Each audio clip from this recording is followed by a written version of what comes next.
Bagheera licked his one forepaw thoughtfully. "Fool that I am! Oh, fat, brown, root-digging fool that I am!"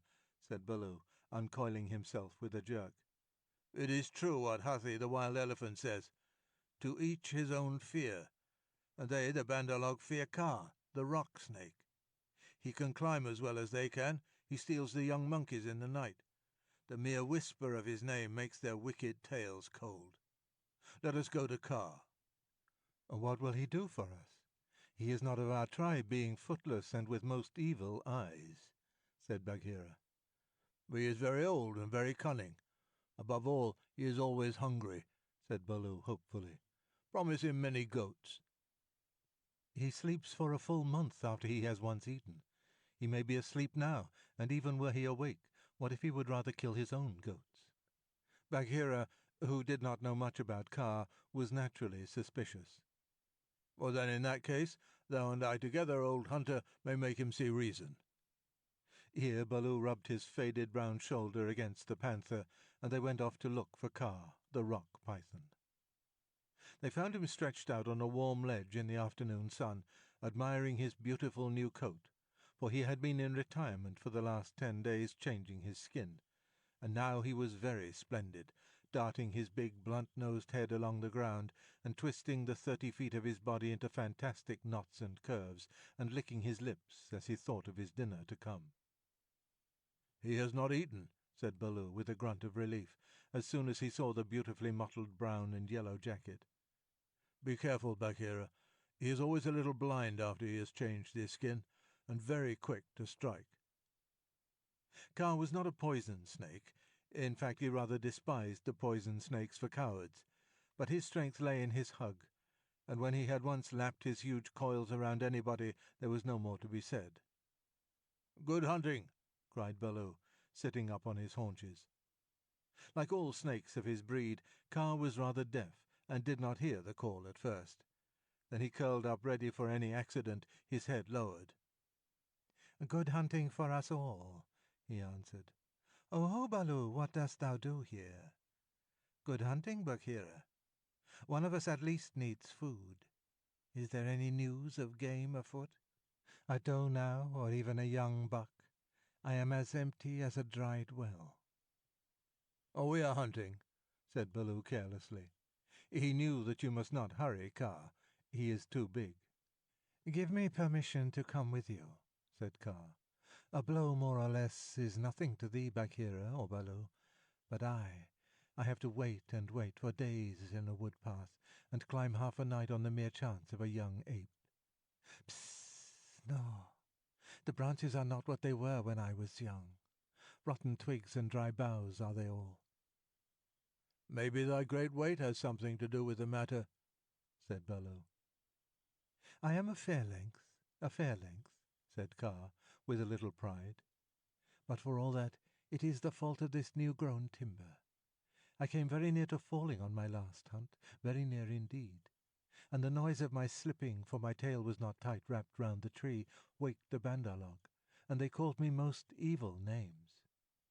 "Footless yellow earthworm," said Bagheera under his whiskers, as though he were trying to remember something. "Have they ever called me that?" said Kaa. "Something of that kind it was that they shouted to us last moon, but we never noticed them. They will say anything, even that thou hast lost all thy teeth and dare not face anything bigger than a kid, because they are indeed shameless, these Bandar-log, because thou art afraid of the he-goat's horns." Bagheera went on sweetly. Now a snake, especially a wary old python like Kaa, very seldom shows that he is angry. But Baloo and Bagheera could see the big swallowing muscles on either side of Kaa's throat ripple and bulge. "The Bandar-log have shifted their grounds," he said quietly. "When I came up into the sun today, I heard them whooping among the tree-tops."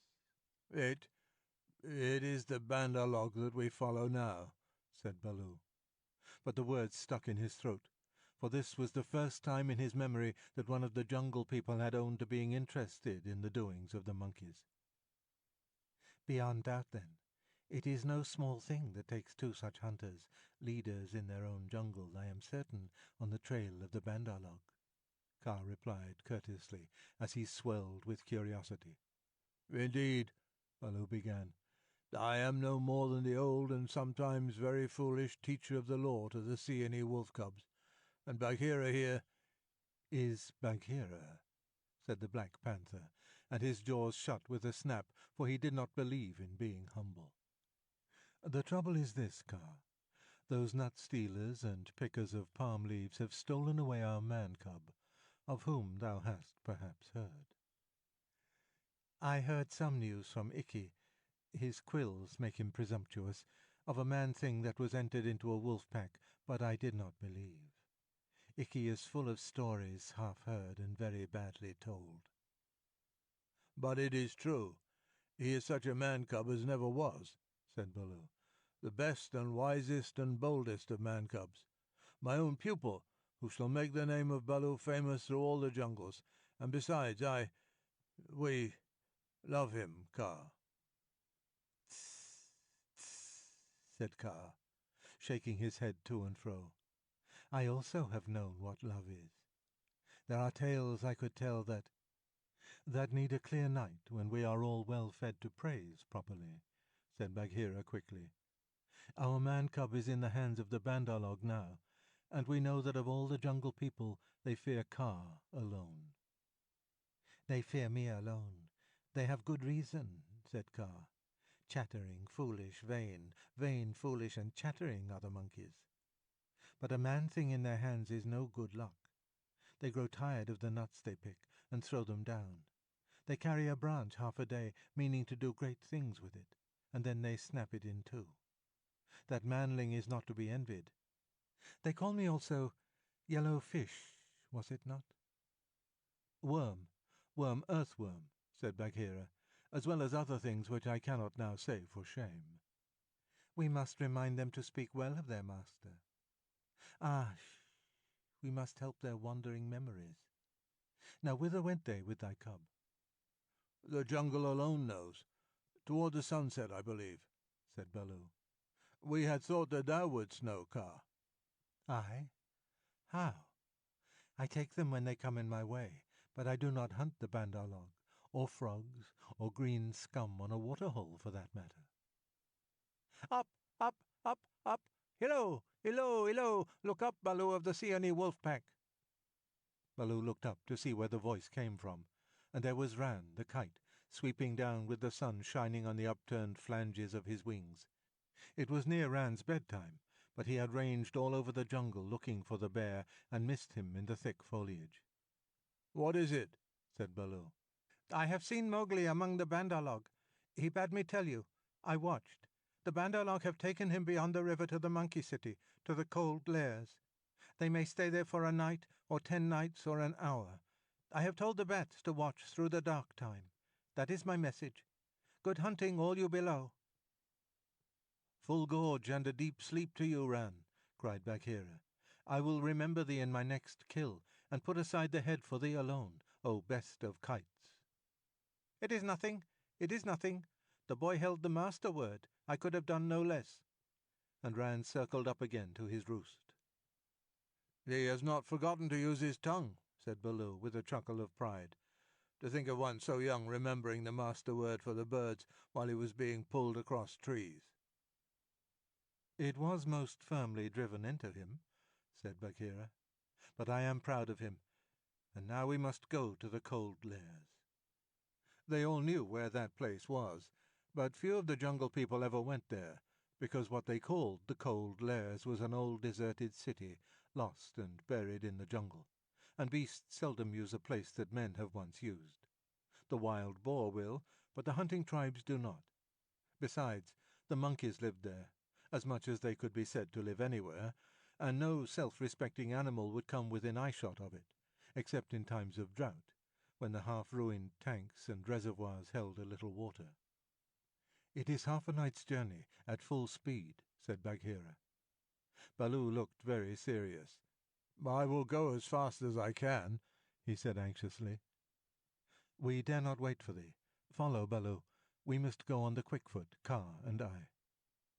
"Feet or no feet, I can keep abreast of all thy 4," said Kaa shortly. Baloo made one effort to hurry, but had to sit down panting, and so they left him to come on later, while Bagheera hurried forward at the rocking panther canter. Kaa said nothing, but strive as Bagheera might, the huge rock python held level with him. When they came to a hill stream, Bagheera gained, because he bounded across, while Kaa swam, his head and 2 feet of his neck clearing the water. But on level ground Kaa made up the distance. "By the broken lock that freed me," said Bagheera, when twilight had fallen, "thou art no slow goer." "I am hungry," said Kaa. "Besides, they called me Speckled Frog." "Worm, earthworm, and yellow to boot." "All one. Let us go on." And Kaa seemed to pour himself along the ground, finding the shortest road with his steady eyes and keeping to it. In the cold lairs the monkey people were not thinking of Mowgli's friends at all. They had brought the boy to the lost city and were very pleased with themselves for the time. Mowgli had never seen an Indian city before, and though this was almost a heap of ruins, it seemed very wonderful and splendid. Some king had built it long ago on a little hill. You could still trace the stone causeways that led up to the ruined gates, where the last splinters of wood hung to the worn, rusted hinges. Trees had grown into and out of the walls, the battlements were tumbled down and decayed, and wild creepers hung out of the windows of the towers on the walls in bushy hanging clumps. A great roofless palace crowned the hill, and the marble of the courtyards and the fountains was split and stained with red and green, and the very cobblestones in the courtyard where the king's elephants used to live had been thrust up and apart by grasses and young trees. From the palace you could see the rows and rows of roofless houses that made up the city, looking like empty honeycombs filled with blackness. The shapeless block of stone that had been an idol in the square where 4 roads met. The pits and dimples at street corners where the public wells once stood. And the shattered domes of temples with wild figs sprouting on their sides. The monkeys called the place their city, and pretended to despise the jungle people because they lived in the forest. And yet they never knew what the buildings were made for, nor how to use them. They would sit in circles on the hall of the king's council chamber, and scratch for fleas and pretend to be men. Or they would run in and out of the roofless houses and collect pieces of plaster and old bricks in a corner, and forget where they had hidden them, and fight and cry in scuffling crowds, and then break off to play up and down the terraces of the king's garden, where they would shake the rose trees and the oranges in sport to see the fruit and flowers fall. They explored all the passages and dark tunnels in the palace and the hundreds of little dark rooms, but they never remembered what they had seen and what they had not, and so drifted about in ones and twos or crowds, telling one another that they were doing as men did. They drank at the tanks and made the water all muddy, and then they fought over it, and then they would all rush together in mobs and shout, "There are none in the jungle so wise and good and clever and strong and gentle as the Bandar-log." Then all would begin again, till they grew tired of the city and went back to the tree-tops, hoping the jungle people would notice them. Mowgli, who had been trained under the law of the jungle, did not like or understand this kind of life. The monkeys dragged him into the cold lairs late in the afternoon, and instead of going to sleep, as Mowgli would have done after a long journey, they joined hands and danced about and sang their foolish songs. One of the monkeys made a speech and told his companions that Mowgli's capture marked a new thing in the history of the Bandar-log, for Mowgli was going to show them how to weave sticks and canes together as a protection against rain and cold. Mowgli picked up some creepers and began to work them in and out, and the monkeys tried to imitate. But in a very few minutes they lost interest, and began to pull their friends' tails or jump up and down on all fours, coughing. "I want to eat," said Mowgli. "I am a stranger in this part of the jungle. Bring me food or give me leave to hunt here." 20 or 30 monkeys bounded away to bring him nuts and wild pawpaws. But they fell to fighting on the road, and it was too much trouble to go back with what was left of the fruit. Mowgli was sore and angry as well as hungry, and he roamed through the empty city, giving the strangers' hunting call from time to time, but no one answered him, and Mowgli felt that he had reached a very bad place indeed. "All that Baloo has said about the Bandar-log is true," he thought to himself. "They have no law, no hunting call, and no leaders. nothing but foolish words and little picking thievish hands. So if I am starved or killed here, it will be all my own fault. But I must try to return to my own jungle. Baloo will surely beat me, but that is better than chasing silly rose-leaves with the Bandar-log." But no sooner had he walked to the city wall than the monkeys pulled him back, telling him that he did not know how happy he was, and pinching him to make him grateful. He set his teeth and said nothing, but went with the shouting monkeys to a terrace above the red sandstone reservoirs that were half full of rainwater. There was a ruined summer-house of white marble in the centre of the terrace, built for queens dead 100 years ago. The domed roof had half fallen in and blocked up the underground passage from the palace by which the queens used to enter. But the walls were made of screens of marble tracery, beautiful milk-white fretwork set with agates and cornelians and jasper and lapis lazuli, and as the moon came up behind the hill it shone through the open work, casting shadows on the ground like black velvet embroidery. Sore, sleepy, and hungry as he was, Mowgli could not help laughing when the Bandar-log began, 20 at a time, to tell him how great and wise and strong and gentle they were, and how foolish he was to wish to leave them. "We are great, we are free, we are wonderful, we are the most wonderful people in all the jungle. We all say so, and so it must be true," they shouted. "Now, as you are a new listener and can carry our words back to the jungle people so that they may notice us in future, we will tell you all about our most excellent selves." Mowgli made no objection, and the monkeys gathered by hundreds and hundreds on the terrace to listen to their own speakers singing the praises of the Bandar-log, and whenever a speaker stopped for want of breath, they would all shout together, "This is true, we all say so." Mowgli nodded and blinked and said yes when they asked him a question, and his head spun with the noise. "Tabaqui the jackal must have bitten all these people," he said to himself, "and now they have the madness.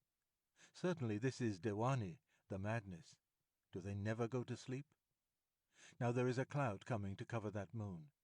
If it were only a big enough cloud, I might try to run away in the darkness. But I am tired." That same cloud was being watched by two good friends in the ruined ditch below the city wall. For Bagheera and Kaa, knowing well how dangerous the monkey people were in large numbers, did not wish to run any risks. The monkeys never fight unless they are 100 to 1, and few in the jungle care for those odds. "I will go to the west wall," Kaa whispered, "and come down swiftly with the slope of the ground in my favour. They will not throw themselves upon my back in their hundreds, but—" "I know it," said Bagheera. "Would that Baloo were here, but we must do what we can. When that cloud covers the moon, I shall go to the terrace. They hold some sort of council there over the boy."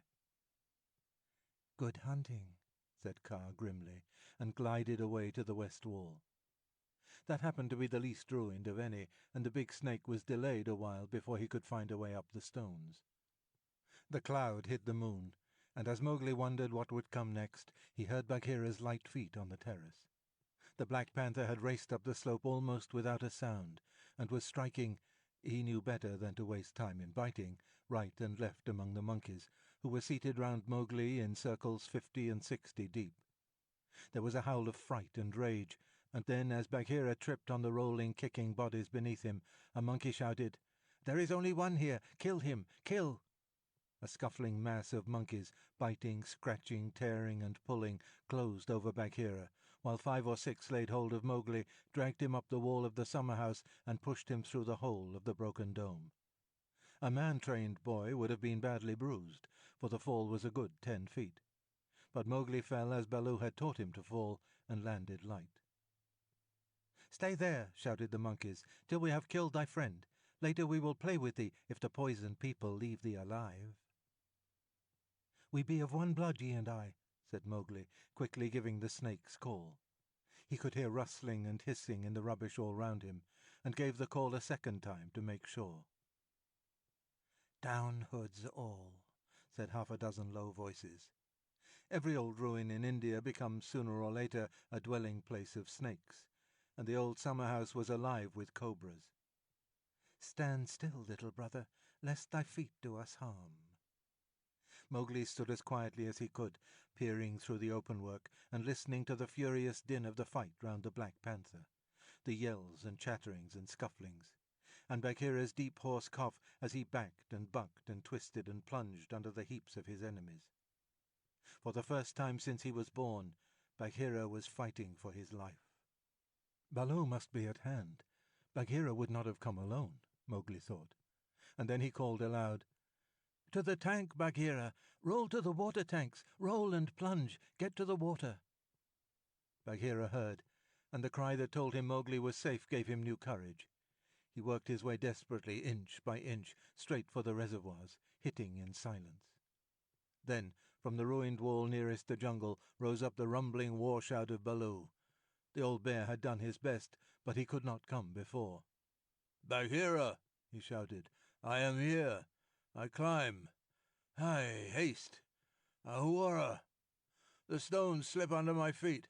Wait my coming, O most infamous Bandar-log." He panted up the terrace, only to disappear to the head in a wave of monkeys, but he threw himself squarely on his haunches and, spreading out his forepaws, hugged as many as he could hold, and then began to hit with a regular bat, bat, bat, like the flipping strokes of a paddle wheel.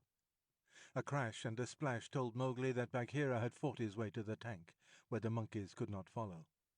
The panther lay gasping for breath, his head just out of the water, while the monkeys stood 3 deep on the red stones, dancing up and down with rage, ready to spring upon him from all sides if he came out to help Baloo.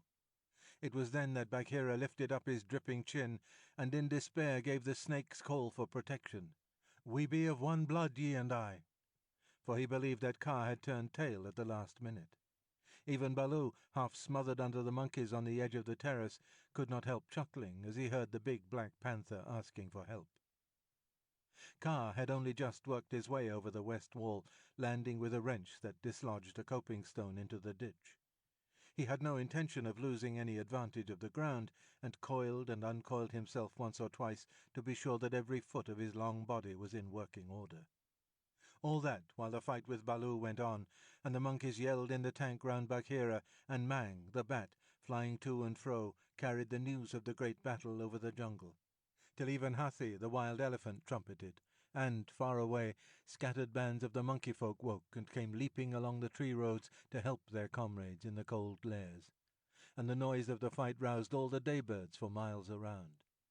Then Kaa came straight, quickly, and anxious to kill. The fighting strength of a python is in the driving blow of his head, backed by all the strength and weight of his body. If you can imagine a lance, or a battering ram, or a hammer weighing nearly half a ton, driven by a cool, quiet mind living in the handle of it, you can imagine roughly what Kaa was like when he fought. A python 4 or 5 feet long can knock a man down if he hits him fairly in the chest, and Kaa was 30 feet long, as you know. His first stroke was delivered into the heart of the crowd round Baloo, was sent home with shut mouth in silence, and there was no need of a second. The monkeys scattered with cries of, "Kaa! It is Kaa! Run! Run!" Generations of monkeys had been scared into good behavior by the stories their elders told them of Kaa, the night thief, who could slip along the branches as quietly as moss grows and steal away the strongest monkey that ever lived. Of old Kaa, who could make himself look so like a dead branch or a rotten stump that the wisest were deceived till the branch caught them. And then Kaa was everything that the monkeys feared in the jungle, for none of them knew the limits of his power, none of them could look him in the face, and none had ever come alive out of his hug. And so they ran, stammering with terror, to the walls and the roofs of the houses, and Baloo drew a deep breath of relief. His fur was much thicker than Bagheera's, but he had suffered sorely in the fight. Then Kaa opened his mouth for the first time and spoke one long hissing word, and the far-away monkeys, hurrying to the defence of the cold lairs, stayed where they were, cowering, till the loaded branches bent and crackled under them. The monkeys on the walls and the empty houses stopped their cries, and in the stillness that fell upon the city, Mowgli heard Bagheera shaking his wet sides as he came up from the tank. Then the clamour broke out again. The monkeys leaped higher up the walls. They clung round the necks of the big stone idols and shrieked as they skipped along the battlements, while Mowgli, dancing in the summer-house, put his eye to the screenwork and hooted owl-fashion between his front teeth to show his derision and contempt. "Get the man-cub out of that trap. I can do no more, Bagheera gasped. Let us take the man-cub and go. They may attack again. They will not move till I order them. Stay you so, Kaa hissed, and the city was silent once more. I could not come before, brother, but I think I heard thee call. This was to Bagheera. I may have cried out in the battle, Bagheera answered. Baloo, art thou hurt? I am not sure that they have not pulled me into 100 little bearlings, said Baloo, gravely shaking one leg after the other. Wow, I am sore. Kaa, we owe thee, I think, our lives, Bagheera and I. No matter. Where is the manling? Here in a trap. I cannot climb out, cried Mowgli. The curve of the broken dome was above his head. Take him away. He dances like Mao the peacock. He will crush our young, said the cobras inside. Ah, said Kaa with a chuckle. He has friends everywhere, this manling. Stand back, manling, and hide you, O poison people. I break down the wall. Kaa looked carefully till he found a discoloured crack in the marble tracery showing a weak spot, made 2 or 3 light taps with his head to get the distance, and then lifting up 6 feet of his body clear of the ground, sent home 6 full-power smashing blows, nose first. The screenwork broke and fell away in a cloud of dust and rubbish, and Mowgli leaped through the opening and flung himself between Baloo and Bagheera, an arm around each big neck. Art thou hurt? said Baloo, hugging him softly. I am sore, hungry, and not a little bruised. But oh, they have handled ye grievously, my brothers. Ye bleed. Others also, said Bagheera, licking his lips and looking at the monkey dead on the terrace and round the tank. It is nothing. It is nothing if thou art safe, O pride of all little frogs, whimpered Baloo. Of that we shall judge later, said Bagheera, in a dry voice that Mowgli did not like at all. But here is Kaa, to whom we owe the battle, and thou owest thy life. Thank him according to our customs, Mowgli. Mowgli turned and saw the great python's head swaying a foot above his own. So this is the manling, said Kaa. Very soft is his skin, and he is not so unlike the Bandar-log. Have a care, manling, that I do not mistake thee for a monkey some twilight, when I have newly changed my coat. We be of one blood, thou and I, Mowgli answered. I take my life from thee tonight. My kill shall be thy kill, if ever thou art hungry, O Kaa. All thanks, little brother, said Kaa, though his eyes twinkled. And what may so bold a hunter kill? I ask that I may follow when next he goes abroad. I kill nothing, I am too little, but I drive goats towards such as can use them. When thou art empty, come to me and see if I speak the truth. I have some skill in these, he held out his hands, and if ever thou art in a trap, I may pay the debt which I owe to thee, to Bagheera, and to Baloo here. Good hunting to ye all, my masters.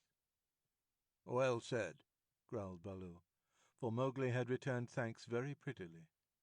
The python dropped his head lightly for a minute on Mowgli's shoulder. A brave heart and a courteous tongue, said he. They shall carry thee far through the jungle, manling. But now go hence quickly with thy friends. Go and sleep, for the moon sets, and what follows it is not well that thou shouldst see. The moon was sinking behind the hills, and the lines of trembling monkeys huddled together on the walls and battlements looked like ragged, shaky fringes of things. Baloo went down to the tank for a drink, and Bagheera began to put his fur in order, as Kaa glided out into the centre of the terrace and brought his jaws together with a ringing snap that drew all the monkeys' eyes upon him. The moon sets, he said. Is there yet light to see? From the walls came a moan like the wind in the tree-tops. We see, O Kaa. Good. Begins now the dance of the hunger of Kaa. Sit still and watch. He turned twice or thrice in a big circle, weaving his head from right to left. Then he began making loops and figures of 8 with his body, and soft, oozy triangles that melted into squares and 5-sided figures, and coiled mounds, never resting, never hurrying, and never stopping his low, humming song. It grew darker and darker, till at last the dragging, shifting coils disappeared, but they could hear the rustle of the scales. Baloo and Bagheera stood still as stone, growling in their throats, their neck hair bristling, and Mowgli watched and wondered. "Bandar-log," said the voice of Kaa at last, "can ye stir foot or hand without my order? Speak." "Without thy order we cannot stir foot or hand, O Kaa." "Good. Come all one pace nearer to me." The lines of the monkeys swayed forward helplessly, and Baloo and Bagheera took one stiff step forward with them. "Nearer," hissed Kaa, and they all moved again. Mowgli laid his hands on Baloo and Bagheera to get them away, and the two great beasts started as though they had been waked from a dream. "Keep thy hand on my shoulder," Bagheera whispered. "Keep it there, or I must go back to Kaa. Ah." "It is only old Kaa making circles on the dust," said Mowgli. "Let us go." And the three slipped off through a gap in the walls to the jungle. "Woof!" said Baloo, when he stood under the still trees again. "Never more will I make an ally of Kaa." And he shook himself all over. "He knows more than we," said Bagheera, trembling. "In a little time, had I stayed, I should have walked down his throat." "Many will walk that road before the moon rises again," said Baloo. "He will have good hunting, after his own fashion." "But what was the meaning of it all?" said Mowgli, who did not know anything of a python's powers of fascination. "I saw no more than a big snake making foolish circles till the dark came, and his nose was all sore. Ho!" "Mowgli," said Bagheera angrily, "his nose was sore on thy account, as my ears and sides and paws and Baloo's neck and shoulders are bitten on thy account. Neither Baloo nor Bagheera will be able to hunt with pleasure for many days." "It is nothing," said Baloo. "We have the man cub again."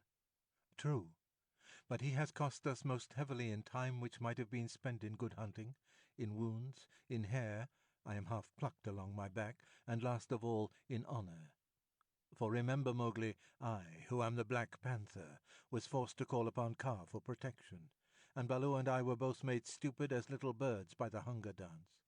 All this, man-cub, came of thy playing with the Bandar-log." "True, it is true," said Mowgli sorrowfully. "I am an evil man-cub, and my stomach is sad in me." "Humph!" "What says the law of the jungle, Baloo?" Baloo did not wish to bring Mowgli into any more trouble, but he could not tamper with the law, so he mumbled, "Sorrow never stays punishment. But remember, Bagheera, he is very little." "I will remember, but he has done mischief, and blows must be dealt now. Mowgli, hast thou anything to say?" "Nothing. I did wrong. Baloo and thou art wounded. It is just." Bagheera gave him 6 love taps. From a panther's point of view they would hardly have waked one of his own cubs, but for a 7-year-old boy they amounted to as severe a beating as you could wish to avoid. When it was all over, Mowgli sneezed and picked himself up without a word. "Now," said Bagheera, "jump on my back, little brother, and we will go home."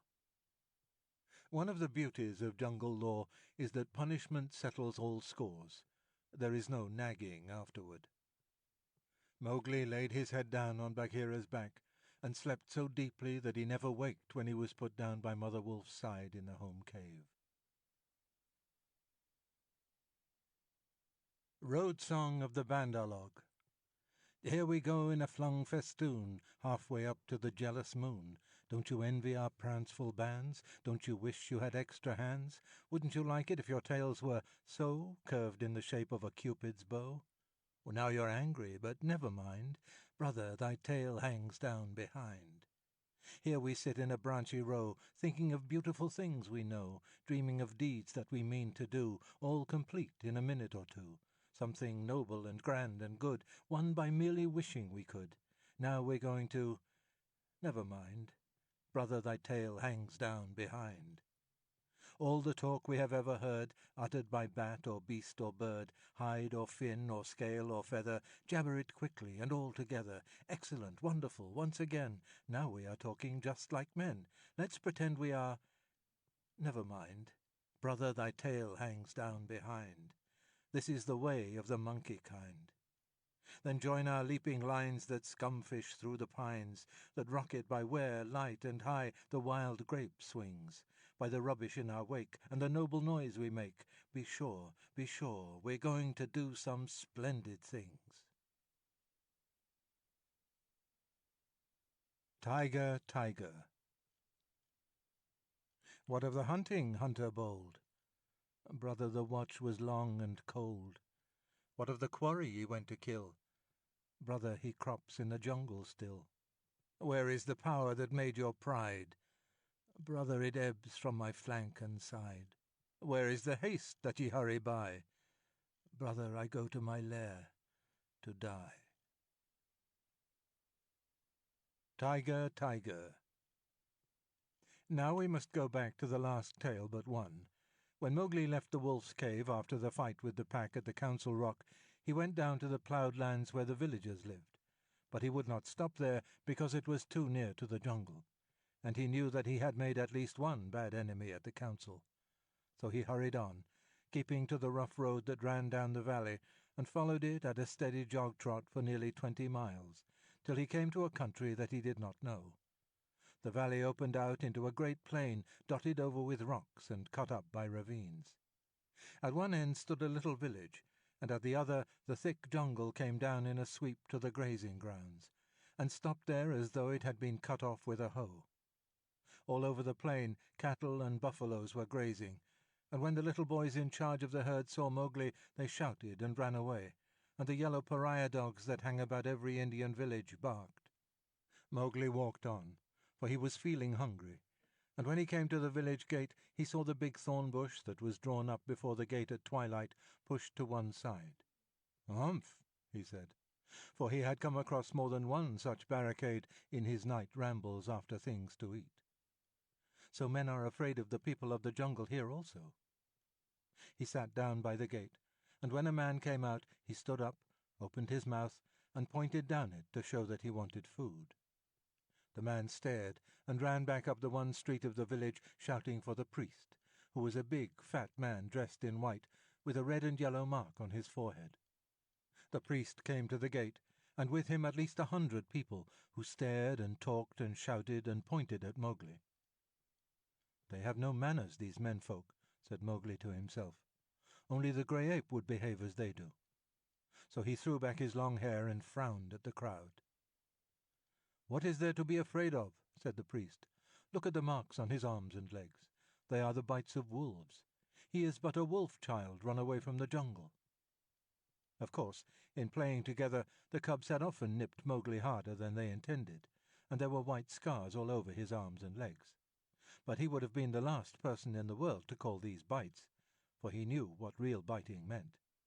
"Are, are," said 2 or 3 women together. "To be bitten by wolves, poor child. He is a handsome boy. He has eyes like red fire. By my honour, Mesua, he is not unlike thy boy that was taken by the tiger." "Let me look," said a woman with heavy copper rings on her wrists and ankles, and she peered at Mowgli under the palm of her hand. "Indeed he is not. He is thinner, but he has the very look of my boy." The priest was a clever man, and he knew that Mesua was wife to the richest villager in the place. So he looked up at the sky for a minute and said solemnly, "What the jungle has taken, the jungle has restored. Take the boy into thy house, my sister, and forget not to honor the priest who sees so far into the lives of men." "By the bull that bought me," said Mowgli to himself, "but all this talking is like another looking over by the pack. Well, if I am a man I must become." The crowd parted as the woman beckoned Mowgli to her hut, where there was a red lacquered bedstead, a great earthen grain chest with curious raised patterns on it, 6 copper cooking pots, an image of a Hindu god in a little alcove, and on the wall a real looking-glass, such as they sell at the country fairs. She gave him a long drink of milk and some bread, and then she laid her hand on his head and looked into his eyes. for she thought perhaps that he might be her real son come back from the jungle where the tiger had taken him. So she said, "Nathu, oh Nathu."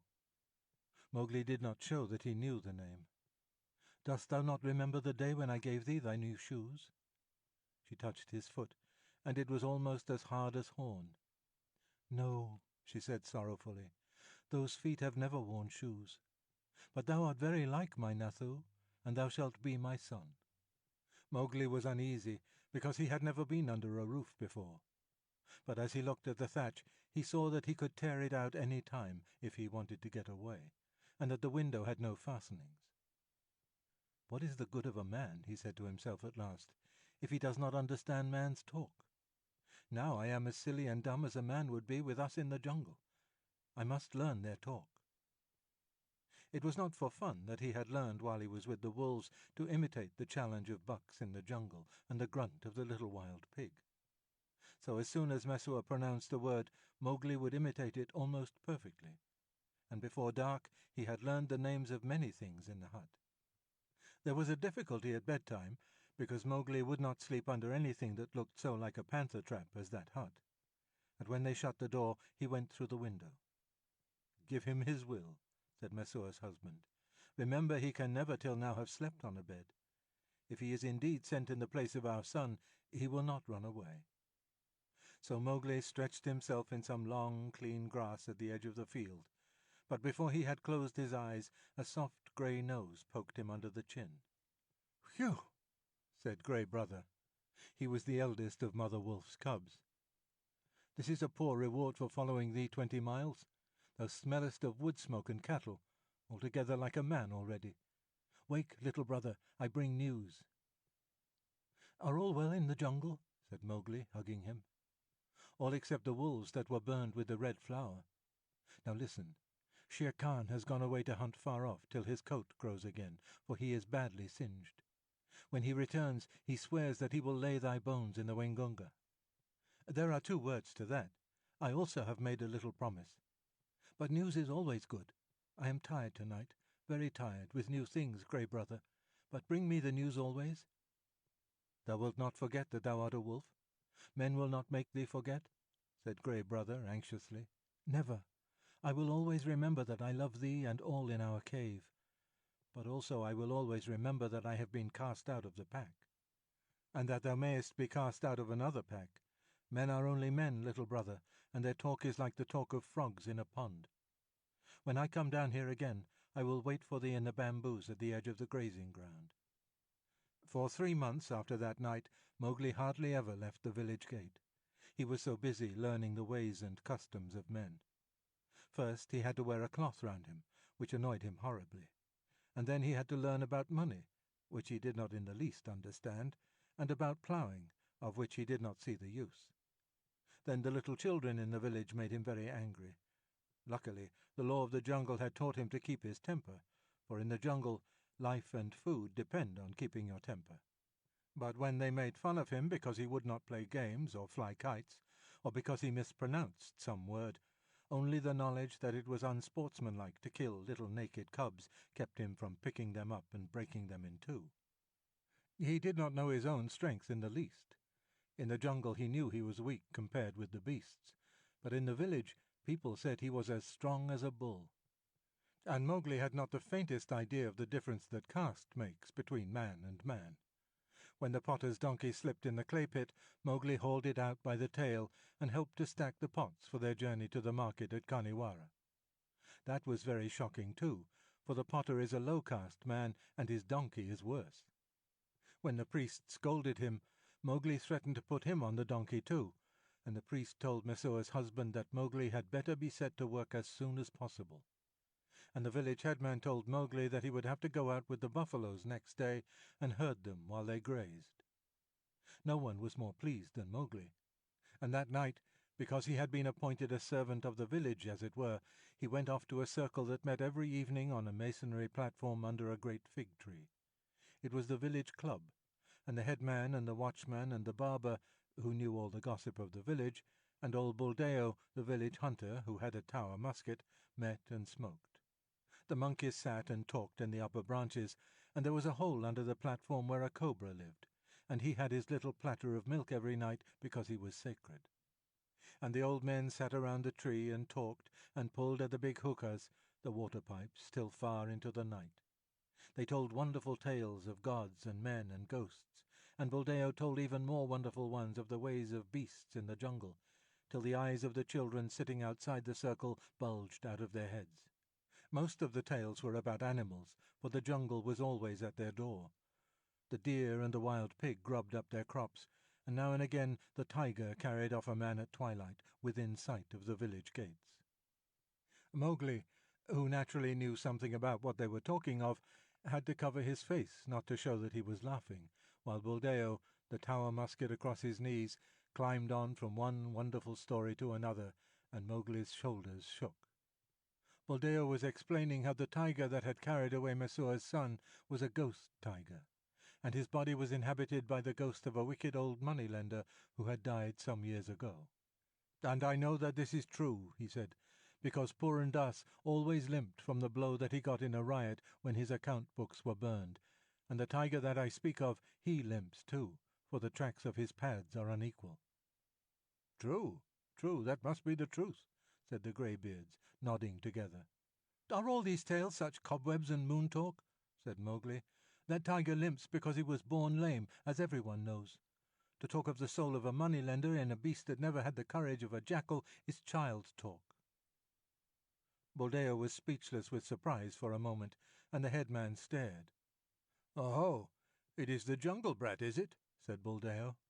"If thou art so wise, better bring his hide to Khanhiwara, for the government has set 100 rupees, $30, on his life. Better still, do not talk when thy elders speak." Mowgli rose to go. "All the evening I have lain here listening," he called back over his shoulder, "and except once or twice, Buldeo has not said one word of truth concerning the jungle, which is at his very doors. How then shall I believe the tales of ghosts and gods and goblins which he says he has seen?" "It is full time that boy went a herding," said the headman, while Buldeo puffed and snorted at Mowgli's impertinence.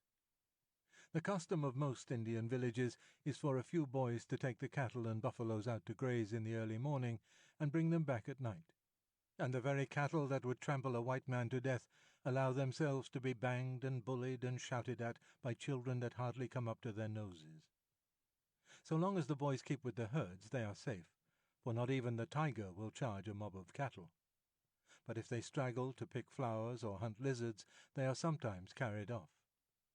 Mowgli went through the village street in the dawn, sitting on the back of Rama, the great herd bull, and the slaty blue buffaloes, with their long backward sweeping horns and savage eyes, rose out of their byres one by one and followed him.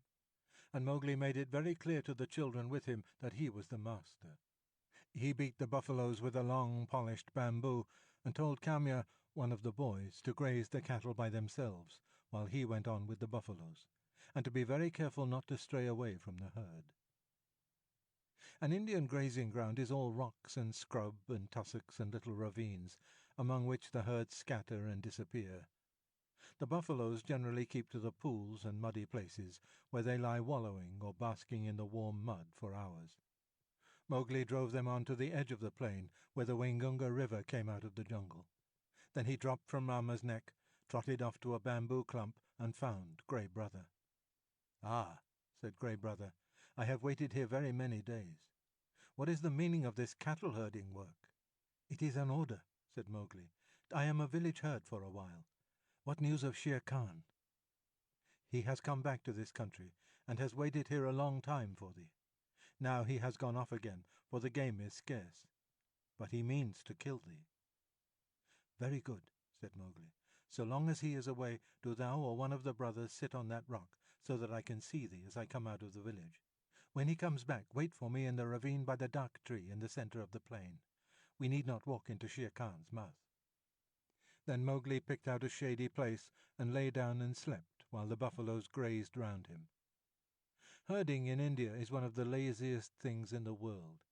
The cattle move and crunch and lie down and move on again, and they do not even low. They only grunt.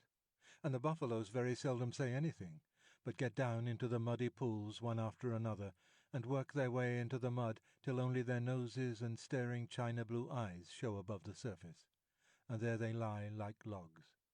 The sun makes the rocks dance in the heat, and the herd children hear one kite, never any more, whistling almost out of sight overhead, and they know that if they died, or a cow died, that kite would sweep down, and the next kite miles away would see him drop and follow, and the next, and almost before they were dead there would be a score of hungry kites come out of nowhere.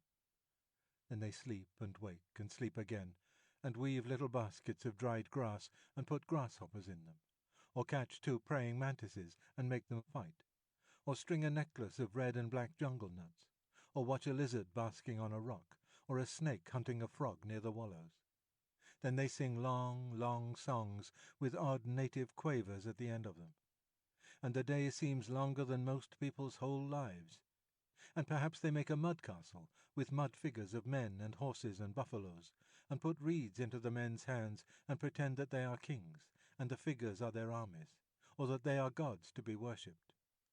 Then evening comes, and the children call, and the buffaloes lumber up out of the sticky mud with noises like gunshots going off one after the other, and they all string across the grey plain back to the twinkling village lights. Day after day Mowgli would lead the buffaloes out to their wallows, and day after day he would see Grey Brother's back 1.5 miles away across the plain, so he knew that Shere Khan had not come back. And day after day he would lie on the grass listening to the noise round him, and dreaming of old days in the jungle. If Shere Khan had made a false step with his lame paw up in the jungles by the Waingunga, Mowgli would have heard him in those long, still mornings.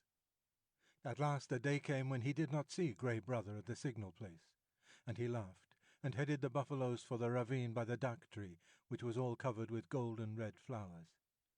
There sat Grey Brother, every bristle on his back lifted. "He has hidden for a month to throw thee off thy guard. He crossed the ranges last night with Tabaki, hotfoot on thy trail," said the wolf, panting. Mowgli frowned. "I am not afraid of Shere Khan, but Tabaki is very cunning." "Have no fear," said Grey Brother, licking his lips a little. "I met Tabaki in the dawn. Now he is telling all his wisdom to the kites, but he told me everything before I broke his back. Shere Khan's plan is to wait for thee at the village gate this evening, for thee and for no one else. He is lying up now in the big dry ravine of the Waingunga."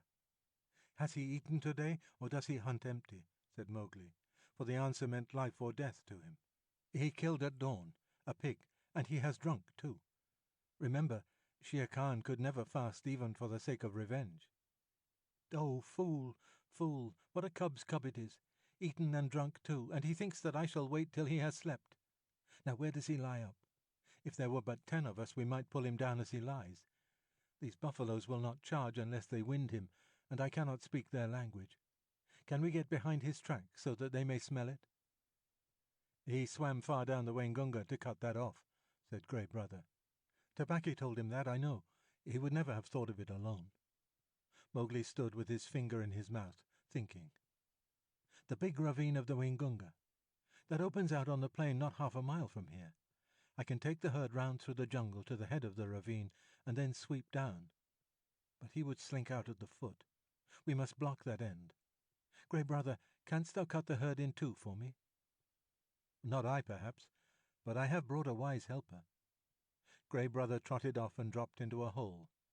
Then there lifted up a huge grey head that Mowgli knew well, and the hot air was filled with the most desolate cry of all the jungle, the hunting howl of a wolf at midday. "Akela, Akela," said Mowgli, clapping his hands. "I might have known that thou wouldst not forget me. We have a big work in hand. Cut the herd in 2, Akela. Keep the cows and calves together, and the bulls and the plough buffaloes by themselves." The 2 wolves ran, ladies' chain fashion, in and out of the herd, which snorted and threw up its head, and separated into 2 clumps. In one, the cow buffaloes stood with their calves in the centre, and glared and pawed, ready, if a wolf would only stay still, to charge down and trample the life out of him. In the other, the bulls and the young bulls snorted and stamped, but though they looked more imposing, they were much less dangerous, for they had no calves to protect. No 6 men could have divided the herd so neatly. "What orders?" panted Akela. "They are trying to join again." Mowgli slipped onto Rama's back. "Drive the bulls away to the left, Akela. Grey Brother, when we are gone, hold the cows together and drive them into the foot of the ravine." "How far?" said Grey Brother, panting and snapping. "Till the sides are higher than Shere Khan can jump," shouted Mowgli. "Keep them there till we come down." The bulls swept off as Akela bade, and Grey Brother stopped in front of the cows. They charged down on him, and he ran just before them to the foot of the ravine as Akela drove the bulls far to the left. "Well done! Another charge and they are fairly started. Careful now, careful, Akela. A snap too much and the bulls will charge. Hujah! This is wilder work than driving black buck. Didst thou think these creatures could move so swiftly?" Mowgli called. "I have hunted these too in my time," gasped Akela in the dust. "Shall I turn them into the jungle?" "Aye, turn. Swiftly turn them. Rama is mad with rage. Oh, if I could only tell him what I need of him today." The bulls were turned to the right this time and crashed into the standing thicket. The other herd children, watching with the cattle half a mile away, hurried to the village as fast as their legs could carry them, crying that the buffaloes had gone mad and run away. But Mowgli's plan was simple enough. All he wanted to do was to make a big circle uphill and get at the head of the ravine, and then take the bulls down it and catch Shere Khan between the bulls and the cows. For he knew that after a meal and a full drink, Shere Khan would not be in any condition to fight or to clamber up the sides of the ravine. He was soothing the buffaloes now by voice, and Akela had dropped far to the rear, only whimpering once or twice to hurry the rearguard. It was a long, long circle, for they did not wish to get too near the ravine and give Shere Khan warning. At last Mowgli rounded up the bewildered herd at the head of the ravine on a grassy patch that sloped steeply down to the ravine itself. From that height you could see across the tops of the trees down to the plain below. But what Mowgli looked at was the sides of the ravine, and he saw with a great deal of satisfaction that they ran nearly straight up and down, and the vines and creepers that hung over them would give no foothold to a tiger who wanted to get out. "Let them breathe, Akela," he said, holding up his hand. "They have not winded him yet. Let them breathe. I must tell Shere Khan who comes. We have him in the trap." He put his hands to his mouth and shouted down the ravine. It was almost like shouting down a tunnel, and the echoes jumped from rock to rock. After a long time there came back the drawling, sleepy snarl of a full-fed tiger just awakened. "Who calls?" said Shere Khan, and a splendid peacock fluttered up out of the ravine, screeching. "Aye, Mowgli! Cattle thief, it is time to come to the council rock. Down! Hurry them down, Akela! Down, Rama, down!" The herd paused for an instant at the edge of the slope, but Akela gave tongue in the full hunting yell, and they pitched over one after the other just as streamers shoot rapids, the sand and stones spurting up round them. Once started, there was no chance of stopping, and before they were fairly in the bed of the ravine, Rama winded Shere Khan and bellowed. "Ha ha!" said Mowgli on his back. "Now thou knowest." And the torrent of black horns, foaming muzzles, and staring eyes whirled down the ravine like boulders in flood time, the weaker buffaloes being shouldered out to the sides of the ravine, where they tore through the creepers. They knew what the business was before them, the terrible charge of the buffalo herd, against which no tiger can hope to stand. Shere Khan heard the thunder of their hoofs, picked himself up, and lumbered down into the ravine, looking from side to side for some way of escape. But the walls of the ravine were straight, and he had to keep on, heavy with his dinner and his drink, willing to do anything rather than fight. The herd splashed through the pool he had just left, bellowing till the narrow cut rang. Mowgli heard an answering bellow from the foot of the ravine, saw Shere Khan turn. The tiger knew if the worst came to the worst, it was better to meet the bulls than the cows with their calves. And then Rama tripped, stumbled, and went on again over something soft, and, with the bulls at his heels, crashed full into the other herd, while the weaker buffaloes were lifted clean off their feet by the shock of the meeting. That charge carried both herds out into the plain, goring and stamping and snorting. Mowgli watched his time and slipped off Rama's neck, laying about him right and left with his stick. "Quick, Akela! Break them up! Scatter them, or they will be fighting one another! Drive them away, Akela! Hi, Rama! Hi! Hi! Hi, my children! Softly now! Softly! It is all over!" Akela and Grey Brother ran to and fro, nipping the buffalo's legs. And though the herd wheeled once to charge up the ravine again, Mowgli managed to turn Rama, and the others followed him to the wallows. Shere Khan needed no more trampling.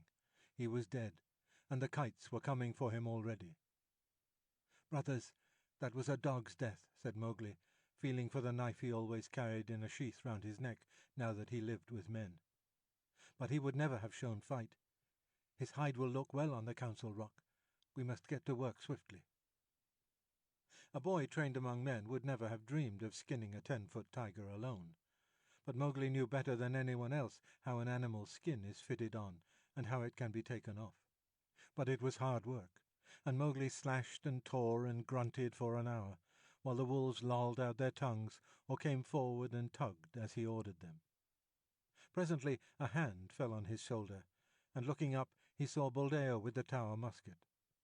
The children had told the village about the buffalo stampede, and Buldeo went out angrily, only too anxious to correct Mowgli for not taking better care of the herd. The wolves dropped out of sight as soon as they saw the man coming. "What is this folly?" said Buldeo angrily. "To think that thou canst skin a tiger. Where did the buffaloes kill him?" "It is the lame tiger, too, and there is 100 rupees on his head." "Well, well, we will overlook thy letting the herd run off, and perhaps I will give thee one of the rupees of the reward when I have taken the skin to Khanhiwara." He fumbled in his waistcloth for flint and steel, and stooped down to singe Shere Khan's whiskers. Most native hunters singe a tiger's whiskers to prevent his ghost haunting them. Said Mowgli, half to himself, as he ripped back the skin of a forepaw. "So thou wilt take the hide to Khanhiwara for the reward, and perhaps give me 1 rupee? Now it is in my mind that I need the skin for my own use. Here, old man, take away that fire." "What talk is this to the chief hunter of the village? Thy luck and the stupidity of thy buffaloes have helped thee to this kill. The tiger has just fed, or he would have gone 20 miles by this time. Thou canst not even skin him properly, little beggar brat, and forsooth I, Buldeo, must be told not to singe his whiskers? Mowgli, I will not give thee 1 anna of the reward, but only a very big beating. Leave the carcass." "By the bull that bought me," said Mowgli, who was trying to get at the shoulder, "must I stay babbling to an old ape all noon? Here, Akela, this man plagues me." Buldeo, who was still stooping over Shere Khan's head, found himself sprawling on the grass with the grey wolf standing over him, while Mowgli went on skinning as though he were alone in all India. "Yes," he said between his teeth, "thou art altogether right, Buldeo. Thou wilt never give me 1 anna of the reward. There is an old war between this lame tiger and myself, a very old war, and I have won." To do Buldeo justice, if he had been 10 years younger, he would have taken his chance with Akela had he met the wolf in the woods. But a wolf who obeyed the orders of this boy who had private wars with man-eating tigers was not a common animal. It was sorcery, magic of the worst kind, thought Buldeo, and he wondered whether the amulet round his neck would protect him. He lay as still, expecting every minute to see Mowgli turn into a tiger too. "Maharaj, great king," he said at last, in a husky whisper. "Yes?" said Mowgli, without turning his head, chuckling a little. "I am an old man. I did not know that thou wast anything more than a herd boy. May I rise up and go away, or will thy servant tear me to pieces?" "Go, and peace go with thee. Only another time do not meddle with my game. Let him go, Akela." Buldeo hobbled away to the village as fast as he could, looking back over his shoulder in case Mowgli should change into something terrible. When he got to the village, he told a tale of magic and enchantment and sorcery that made the priest look very grave. Mowgli went on with his work, but it was nearly twilight before he and the wolves had drawn the great gay skin clear of the body. "Now we must hide this and take the buffaloes home. Help me to herd them, Akela." The herd rounded up in the misty twilight, and when they got near the village, Mowgli saw lights and heard the conches and bells in the temple blowing and banging. Half the village seemed to be waiting for him by the gate. "That is because I have killed Shere Khan," he said to himself. But a shower of stones whistled about his ears, and the villagers shouted, "Sorcerer! Wolf's brat! Jungle demon! Go away! Get hence quickly, or the priest will turn thee into a wolf again. "Shoot, Buldeo, shoot!" The old tower musket went off with a bang, and a young buffalo bellowed in pain. "More sorcery!" shouted the villagers. "He can turn bullets! Buldeo, that was thy buffalo!" "Now what is this?" said Mowgli, bewildered, as the stones flew thicker. "They are not unlike the pack, these brothers of thine," said Akela, sitting down composedly. "It is in my head that, if bullets mean anything, they would cast thee out." "Wolf! Wolf's cub, go away!" shouted the priest, waving a sprig of the sacred tulsi plant. "Again? Last time it was because I was a man. This time it is because I am a wolf. Let us go, Akela." A woman, it was Messoa, ran across to the herd and cried, "Oh, my son, my son! They say thou art a sorcerer who can turn himself into a beast at will. I do not believe, but go away or they will kill thee. Buldeo says thou art a wizard, but I know thou hast avenged Nathu's death." "Come back, Messoa!" shouted the crowd. "Come back, or we will stone thee." Mowgli laughed a little short, ugly laugh, for a stone had hit him in the mouth. "Run back, Messoa. This is one of the foolish tales they tell under the big tree at dusk. I have at least paid for thy son's life. Farewell, and run quickly, for I shall send the herd in more swiftly than their brickbats. I am no wizard, Messoa. Farewell." "Now, once more, Akela," he cried. "Bring the herd in." The buffaloes were anxious enough to get to the village. They hardly needed Akela's yell, but charged through the gate like a whirlwind, scattering the crowd right and left. "Keep count!" shouted Mowgli scornfully. "It may be that I have stolen one of them. Keep count, for I will do your herding no more. Fare you well, children of men, and thank Messoa that I do not come in with my wolves and hunt you up and down your street." He turned on his heel and walked away with the lone wolf. And as he looked up at the stars he felt happy. "No more sleeping in traps for me, Akela. Let us get Shere Khan's skin and go away. No, we will not hurt the village, for Messoa was kind to me." When the moon rose over the plain, making it look all milky, the horrified villagers saw Mowgli, with 2 wolves at his heels and a bundle on his head, trotting across at the steady wolf's trot that eats up the long miles like fire. Then they banged the temple bells and blew the conches louder than ever, and Messoa cried, and Buldeo embroidered the story of his adventures in the jungle, till he ended by saying that Akela stood up on his hind legs and talked like a man. The moon was just going down when Mowgli and the 2 wolves came to the hill of the Council Rock, and they stopped at Mother Wolf's cave. "They have cast me out from the man-pack, Mother," shouted Mowgli, "but I come with the hide of Shere Khan to keep my word." Mother Wolf walked stiffly from the cave with the cubs behind her, and her eyes glowed as she saw the skin. "I told him on that day when he crammed his head and shoulders into this cave, hunting for thy life, little frog. I told him that the hunter would be the hunted. It is well done." "Little brother, it is well done," said a deep voice in the thicket. "We were lonely in the jungle without thee." And Bagheera came running to Mowgli's bare feet. They clambered up the Council Rock together, and Mowgli spread the skin out on the flat stone where Akela used to sit, and pegged it down with 4 slivers of bamboo. And Akela lay down upon it, and called the old call to the council. "Look, look well, O wolves!" exactly as he had called when Mowgli was first brought there.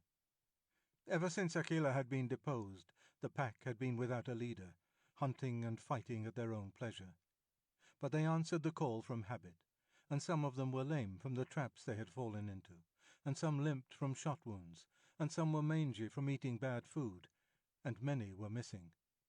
But they came to the Council Rock, all that were left of them, and saw Shere Khan's striped hide on the rock, and the huge claws dangling at the end of the empty, dangling feet. It was then that Mowgli made up a song without any rhymes, a song that came up into his throat all by itself, and he shouted it aloud, leaping up and down on the rattling skin and beating time with his heels till he had no more breath left, while Grey Brother and Akela howled between the verses. "Look well, O wolves! Have I kept my word?" said Mowgli when he had finished, and the wolves bayed yes, and one tattered wolf howled, "Lead us again, O Akela! Lead us again, O man-cub, for we be sick of this lawlessness, and we would be the free people once more." "Nay," purred Bagheera, "that may not be. When ye are full fed, the madness may come upon ye again. Not for nothing are ye called a free people. Ye fought for freedom, and it is yours. Eat it, O wolves." "Man-pack and wolf-pack have cast me out," said Mowgli. "Now I will hunt alone in the jungle." "And we will hunt with thee," said the 4 cubs. So Mowgli went away and hunted with the 4 cubs in the jungle from that day on. But he was not always alone, because years afterward he became a man and married. But that is a story for grown-ups. Mowgli's song, that he sang at the Council Rock when he danced on Shere Khan's hide. The song of Mowgli, I, Mowgli, am singing. Let the jungle listen to the things I have done. Shere Khan said he would kill, would kill. At the gates in the twilight he would kill Mowgli, the frog. He ate and he drank. Drink deep, Shere Khan, for when wilt thou drink again? Sleep and dream of the kill. I am alone on the grazing grounds. Grey brother, come to me. Come to me, lone wolf, for there is big game afoot. Bring up the great bull buffaloes, the blue-skinned herd bulls with the angry eyes. Drive them to and fro as I order. Sleepest thou still, Shere Khan? Wake, oh wake, here come I, and the bulls are behind. Rama, the king of the buffaloes, stamped with his foot. Waters of the Waingunga, whither went Shere Khan? He is not Ikki to dig holes, nor Mao the peacock that he should fly. He is not Mang the bat to hang in the branches. Little bamboos that creak together, tell me where he ran. Ow, he is there! Ahoo, he is there! Under the feet of Rama lies the lame one. Up, Shere Khan, up and kill. Here is meat. Break the necks of the bulls. Hush! He is asleep. We will not wake him, for his strength is very great. The kites have come down to see it. The black ants have come up to know it. There is a great assembly in his honor. Alala, I have no cloth to wrap me. The kits will see that I am naked. I am ashamed to meet all these people. Lend me thy coat, Shere Khan. Lend me thy gay striped coat, that I may go to the Council Rock. By the bull that bought me, I have made a promise, a little promise. Only thy coat is lacking before I keep my word. With the knife that men use, with the knife of the hunter, the man, I will stoop down for my gift. Waters of the Waingunga, bear witness that Shere Khan gives me his coat for the love that he bears me. Pull, grey brother, pull, Akela, heavy is the hide of Shere Khan. The man-pack are angry. They throw stones and talk child's talk. My mouth is bleeding. Let us run away. Through the night, through the hot night, run swiftly with me, my brothers. We will leave the lights of the village and go to the low moon. Waters of the Waingunga, the man-pack have cast me out. I did them no harm, but they were afraid of me. Why? Wolf-pack, ye have cast me out too. The jungle is shut to me, and the village gates are shut. Why? As Mang flies between the beasts and the birds, so fly I between the village and the jungle. Why? I dance on the hide of Shere Khan, but my heart is very heavy. My mouth is cut and wounded with the stones from the village, but my heart is very light because I have come back to the jungle. Why? These two things fight together in me as the snakes fight in the spring. The water comes out of my eyes, yet I laugh while it falls. Why? I am two Mowglis, but the hide of Shere Khan is under my feet. All the jungle knows that I have killed Shere Khan. Look, look well, O wolves! Ahai! My heart is heavy with the things that I do not understand. The White Seal. Oh, hush thee, my baby, the night is behind us, and black are the waters that sparkled so green. The moon o'er the combers looks downward to find us, and rests in the hollows that rustle between. Where billow meets billow, there soft be thy pillow. Ah, weary wee flipperling, curl at thy ease. The storm shall not wake thee, nor shark overtake thee, asleep in the arms of the slow-swinging seas. Seal Lullaby. The White Seal. All these things happened several years ago at a place called Novostoshna, or Northeast Point, on the island of St. Paul, away and away in the Bering Sea. Limoshin, the winter wren, told me the tale when he was blown onto the rigging of a steamer going to Japan, and I took him down to my cabin and warmed and fed him for a couple of days till he was fit to fly back to St. Paul's again. Limoshin is a very odd little bird, but he knows how to tell the truth. Nobody comes to Novostoshna except on business, and the only people who have regular business there are the seals. They come in the summer months by hundreds and hundreds of thousands out of the cold grey sea. For Novostoshna beach has the finest accommodation for seals of any place in all the world. Seacatch knew that, and every spring would swim from whatever place he happened to be in, would swim like a torpedo boat straight for Novostoshna, and spend a month fighting with his companions for a good place on the rocks as close to the sea as possible. Seacatch was 15 years old, a huge grey fur seal with almost a mane on his shoulders, and long, wicked dog teeth. When he heaved himself up on his front flippers, he stood more than 4 feet clear of the ground, and his weight, if anyone had been bold enough to weigh him, was nearly 700 pounds. He was scarred all over with the marks of savage fights, but he was always ready for just one fight more. He would put his head on one side as though he were afraid to look his enemy in the face. Then he would shoot it out like lightning, and when the big teeth were firmly fixed on the other seal's neck, the other seal might get away if he could, but Seacatch would not help him. Yet Seacatch never chased a beaten seal, for that was against the rules of the beach. He only wanted room by the sea for his nursery. But as there were 40 or 50,000 other seals hunting for the same thing each spring, the whistling, bellowing, roaring, and blowing on the beach was something frightful. From a little hill called Hutchinson's Hill you could look over 3.5 miles of ground covered with fighting seals, and the surf was dotted all over with the heads of seals hurrying to land and begin their share of the fighting. They fought in the breakers, they fought in the sand, and they fought on the smooth-worn basalt rocks of the nurseries, for they were just as stupid and unaccommodating as men. Their wives never came to the island until late in May or early in June, for they did not care to be torn to pieces, and the young 2-, 3-, and 4-year-old seals, who had not begun housekeeping, went inland about half a mile through the ranks of the fighters, and played about on the sand dunes in droves and legions, and rubbed off every single green thing that grew.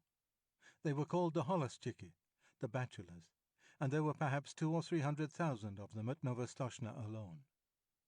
Seacatch had just finished his 45th fight one spring when Matka, his soft, sleek, gentle-eyed wife, came up out of the sea, and he caught her by the scruff of the neck and dumped her down on his reservation, saying gruffly, "Late, as usual.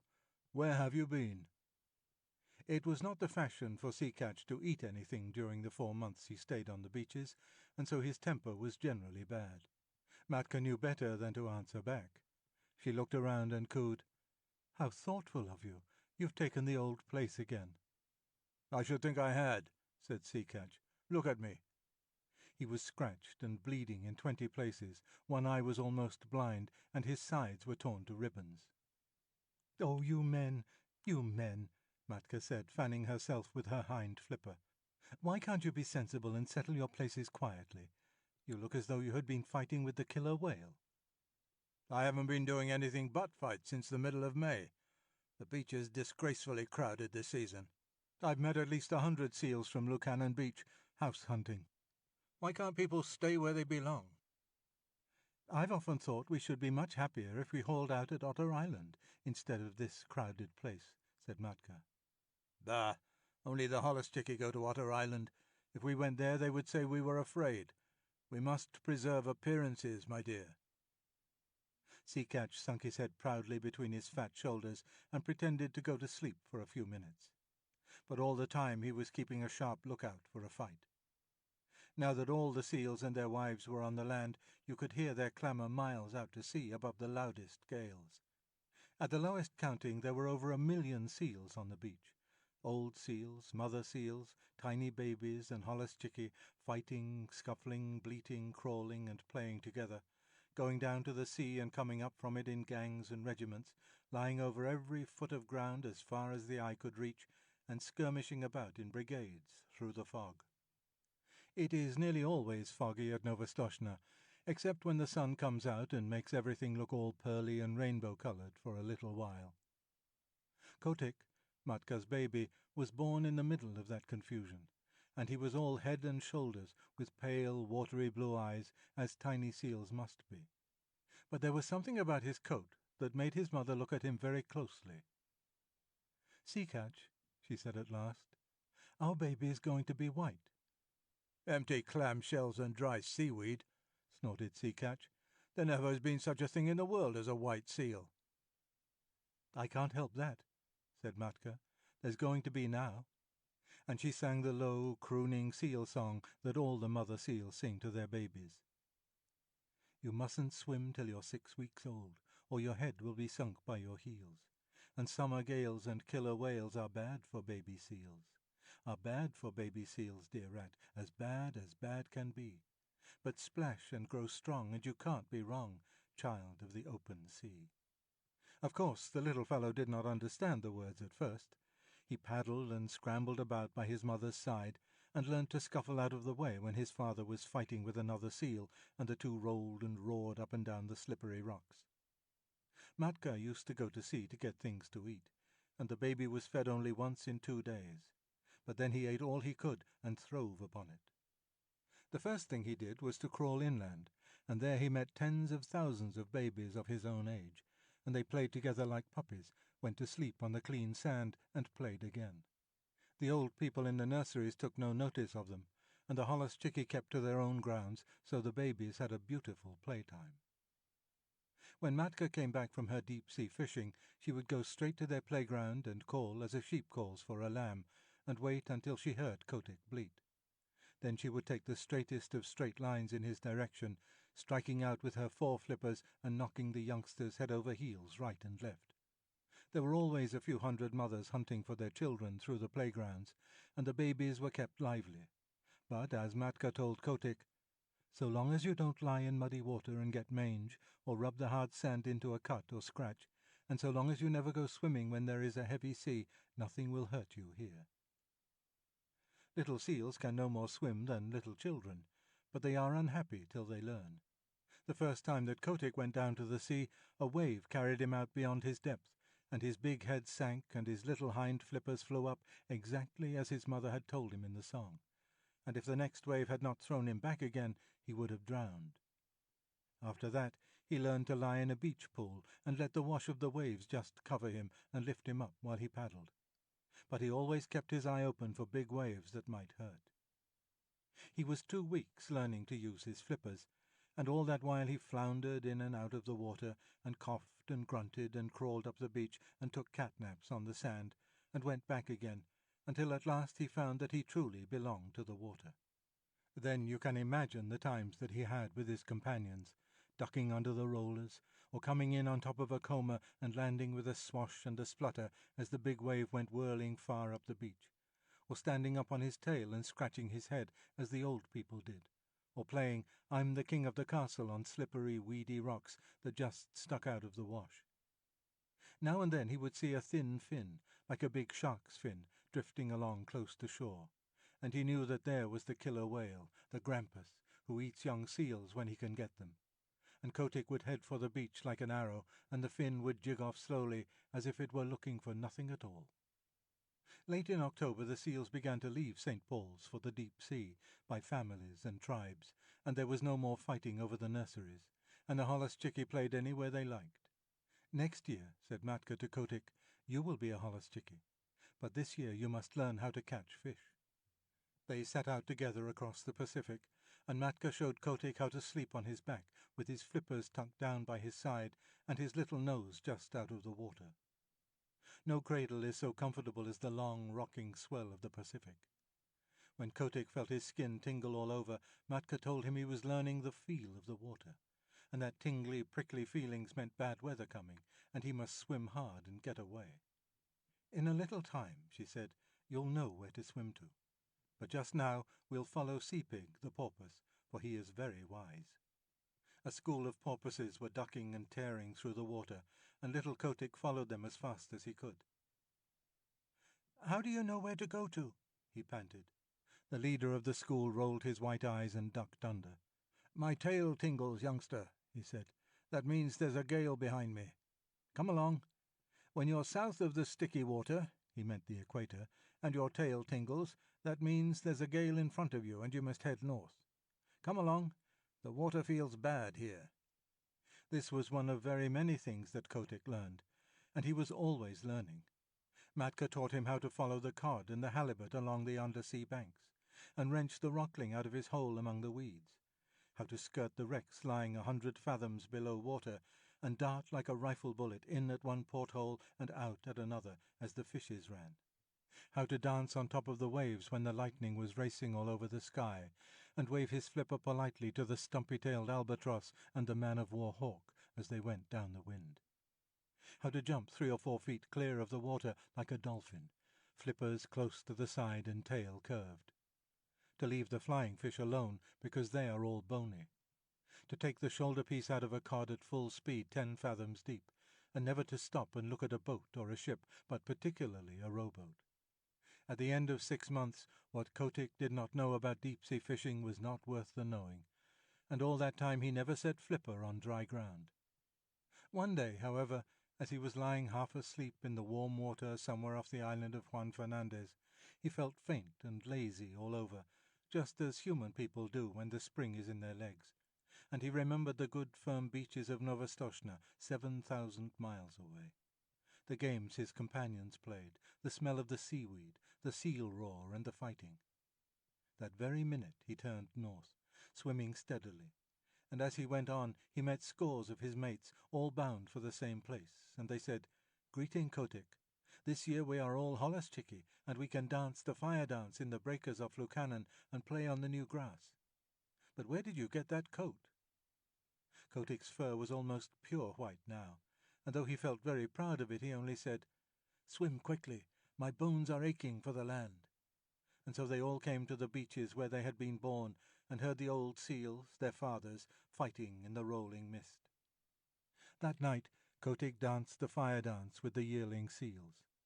The sea is full of fire on summer nights all the way down from Novostoshna to Lukannon, and each seal leaves a wake like burning oil behind him, and a flaming flash when he jumps, and the waves break in great phosphorescent streaks and swirls.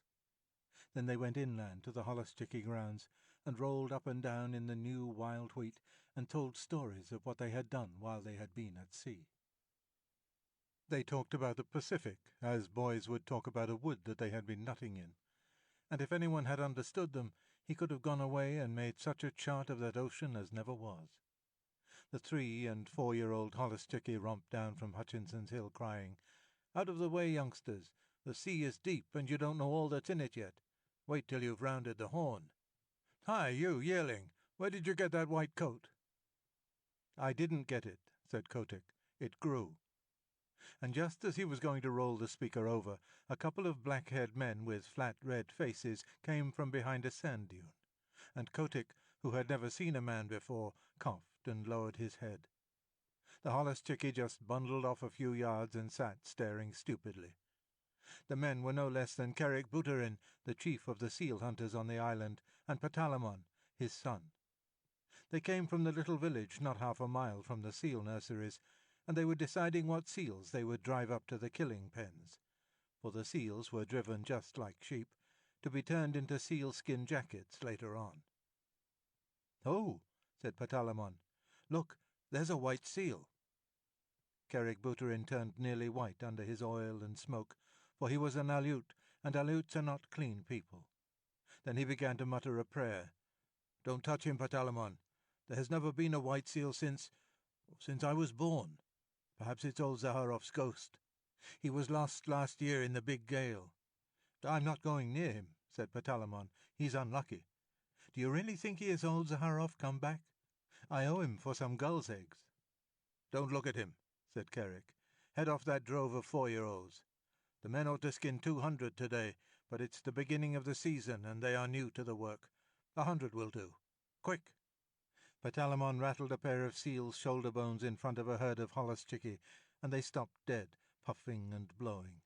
Then he stepped near, and the seals began to move, and Carrick headed them inland, and they never tried to get back to their companions. Hundreds and hundreds of thousands of seals watched them being driven, but they went on playing just the same.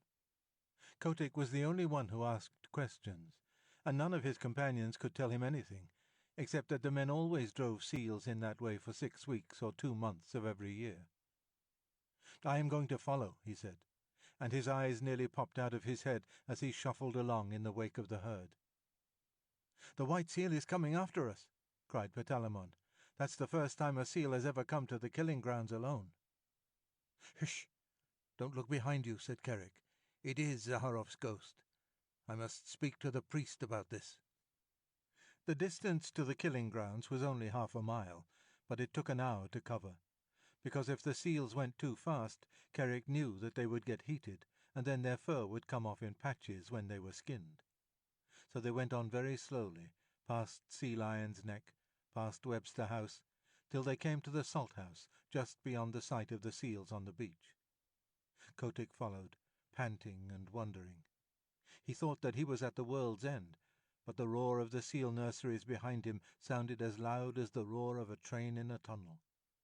Then Kerick sat down on the moss and pulled out a heavy pewter watch and let the drove cool off for 30 minutes.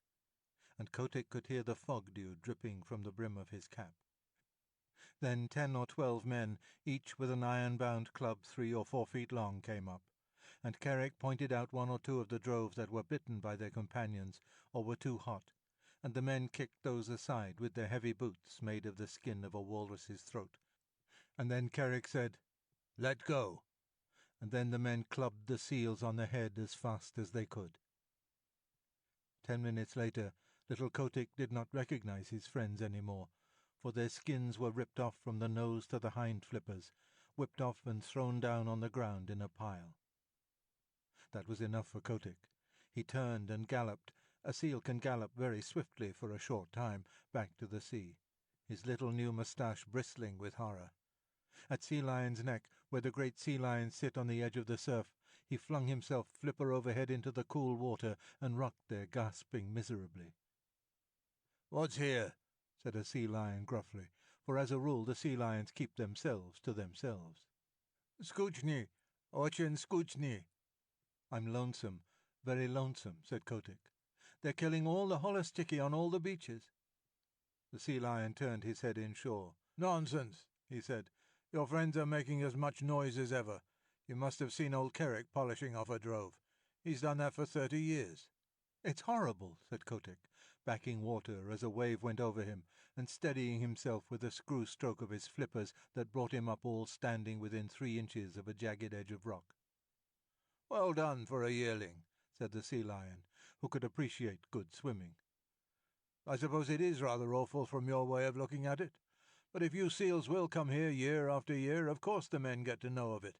And unless you can find an island where no men ever come, you will always be driven." "Isn't there any such island?" began Kotick. "I've followed the poltoos," the halibut, for 20 years, and I can't say I've found it yet. But look here, you seem to have a fondness for talking to your betters. Suppose you go to Walrus Islet and talk to Seevich. He may know something. Oh, don't flounce off like that. It's a 6-mile swim, and if I were you I should haul out and take a nap first, little one." Kotick thought that that was good advice, so he swam round to his own beach, hauled out and slept for half an hour, twitching all over as seals will. Then he headed straight for Walrus Islet, a little low sheet of rocky island almost due northeast from Novostoshna, all ledges of rock and gulls' nests, where the walrus herded by themselves. He landed close to old Seevich, the big, ugly, bloated, pimpled, fat-necked, long-tusked walrus of the North Pacific, who has no manners except when he is asleep, as he was then, with his hind flippers half in and half out of the surf. "Wake up!" barked Kotick, for the gulls were making a great noise. "Bah, ho, humph, what's that?" said Seevich, and he struck the next walrus a blow with his tusks and waked him up, and the next struck the next, and so on, till they were all awake and staring in every direction but the right one. "Hi, it's me," said Kotick, bobbing in the surf and looking like a little white slug. "Well, may I be skinned," said Seevich, and they all looked at Kotick as you can fancy a club full of drowsy old gentlemen would look at a little boy. Kotick did not care to hear any more about skinning just then. He had seen enough of it. So he called out, "Isn't there any place for seals to go where men don't ever come?" "Well, go and find out," said Seevich, shutting his eyes. "Run away. We're busy here." Kotick made his dolphin jump in the air and shouted as loud as he could, "Clam-eater! Clam-eater!" He knew that Seevich never caught a fish in his life, but always rooted for clams and seaweeds, though he pretended to be a very terrible person. Naturally, the chickies and guvaruskis and the epatkas, the burgomaster gulls and the kittiwakes and the puffins, who are always looking for a chance to be rude, took up the cry, and, so Limoshin told me, for nearly 5 minutes you could not have heard a gun fired on Walrus Islet. All the population was yelling and screaming, "Clam-eater! Starik!" old man, while Seevich rolled from side to side, grunting and coughing. "Now will you tell?" said Kotick, all out of breath. "Go and ask Seacow," said Seevich. "If he is living still, he'll be able to tell you." "How shall I know Seacow when I meet him?" said Kotick, sheering off. "He's the only thing in the sea uglier than Seevich," screamed a burgomaster gull, wheeling under Seevich's nose. "Uglier, and with worse manners. Starik." Kotick swam back to Novostoshna, leaving the gulls to scream. There he found that no one sympathized with him in his little attempts to discover a quiet place for the seals. They told him that men had always driven the holluschickie. It was part of the day's work, and that if he did not like to see ugly things, he should not have gone to the killing grounds. But none of the other seals had seen the killing, and that made the difference between him and his friends. Besides, Kotick was a white seal. "What you must do," said old Sea Catch, after he had heard his son's adventures, "is to grow up and be a big seal like your father, and have a nursery on the beach, and then they will leave you alone. In another 5 years you ought to be able to fight for yourself." Even gentle Matka, his mother, said, "You will never be able to stop the killing. Go and play in the sea, Kotick." And Kotick went off and danced the fire dance with a very heavy little heart. That autumn he left the beach as soon as he could, and set off alone because of a notion in his bullet head. He was going to find Seacow, if there was such a person in the sea, and he was going to find a quiet island with good firm beaches for seals to live on, where men could not get at them. So he explored and explored by himself from the North to the South Pacific, swimming as much as 300 miles in a day and a night. He met with more adventures than can be told, and narrowly escaped being caught by the basking shark, and the spotted shark, and the hammerhead, and he met all the untrustworthy ruffians that loaf up and down the high seas, and the heavy polite fish, and the scarlet-spotted scallops that are moored in one place for hundreds of years, and grow very proud of it. But he never met Seacow, and he never found an island that he could fancy. If the beach was good and hard, with a slope behind it for seals to play on, there was always the smoke of a whaler on the horizon, boiling down blubber, and Kotick knew what that meant. Or else he could see that seals had once visited the island and been killed off, and Kotick knew that where men had come once, they would come again.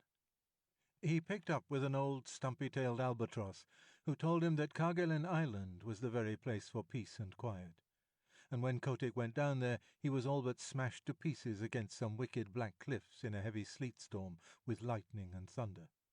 Yet as he pulled out against the gale he could see that even there had once been a seal nursery.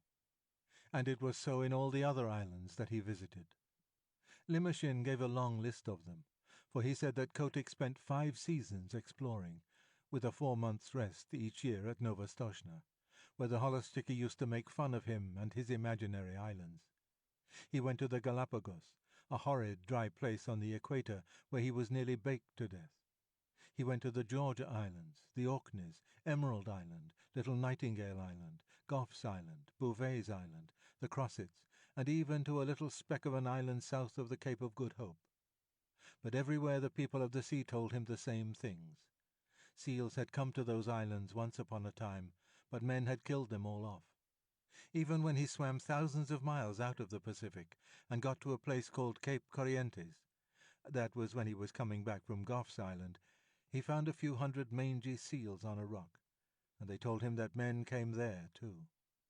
That nearly broke his heart, and he headed round the Horn back to his own beaches, and on his way north he hauled out on an island full of green trees, where he found an old seal who was dying, and Kotick caught fish for him and told him all his sorrows. "Now," said Kotick, "I am going back to Novostoshna, and if I am driven to the killing pens with the holluschickie, I shall not care." The old seal said, "Try once more.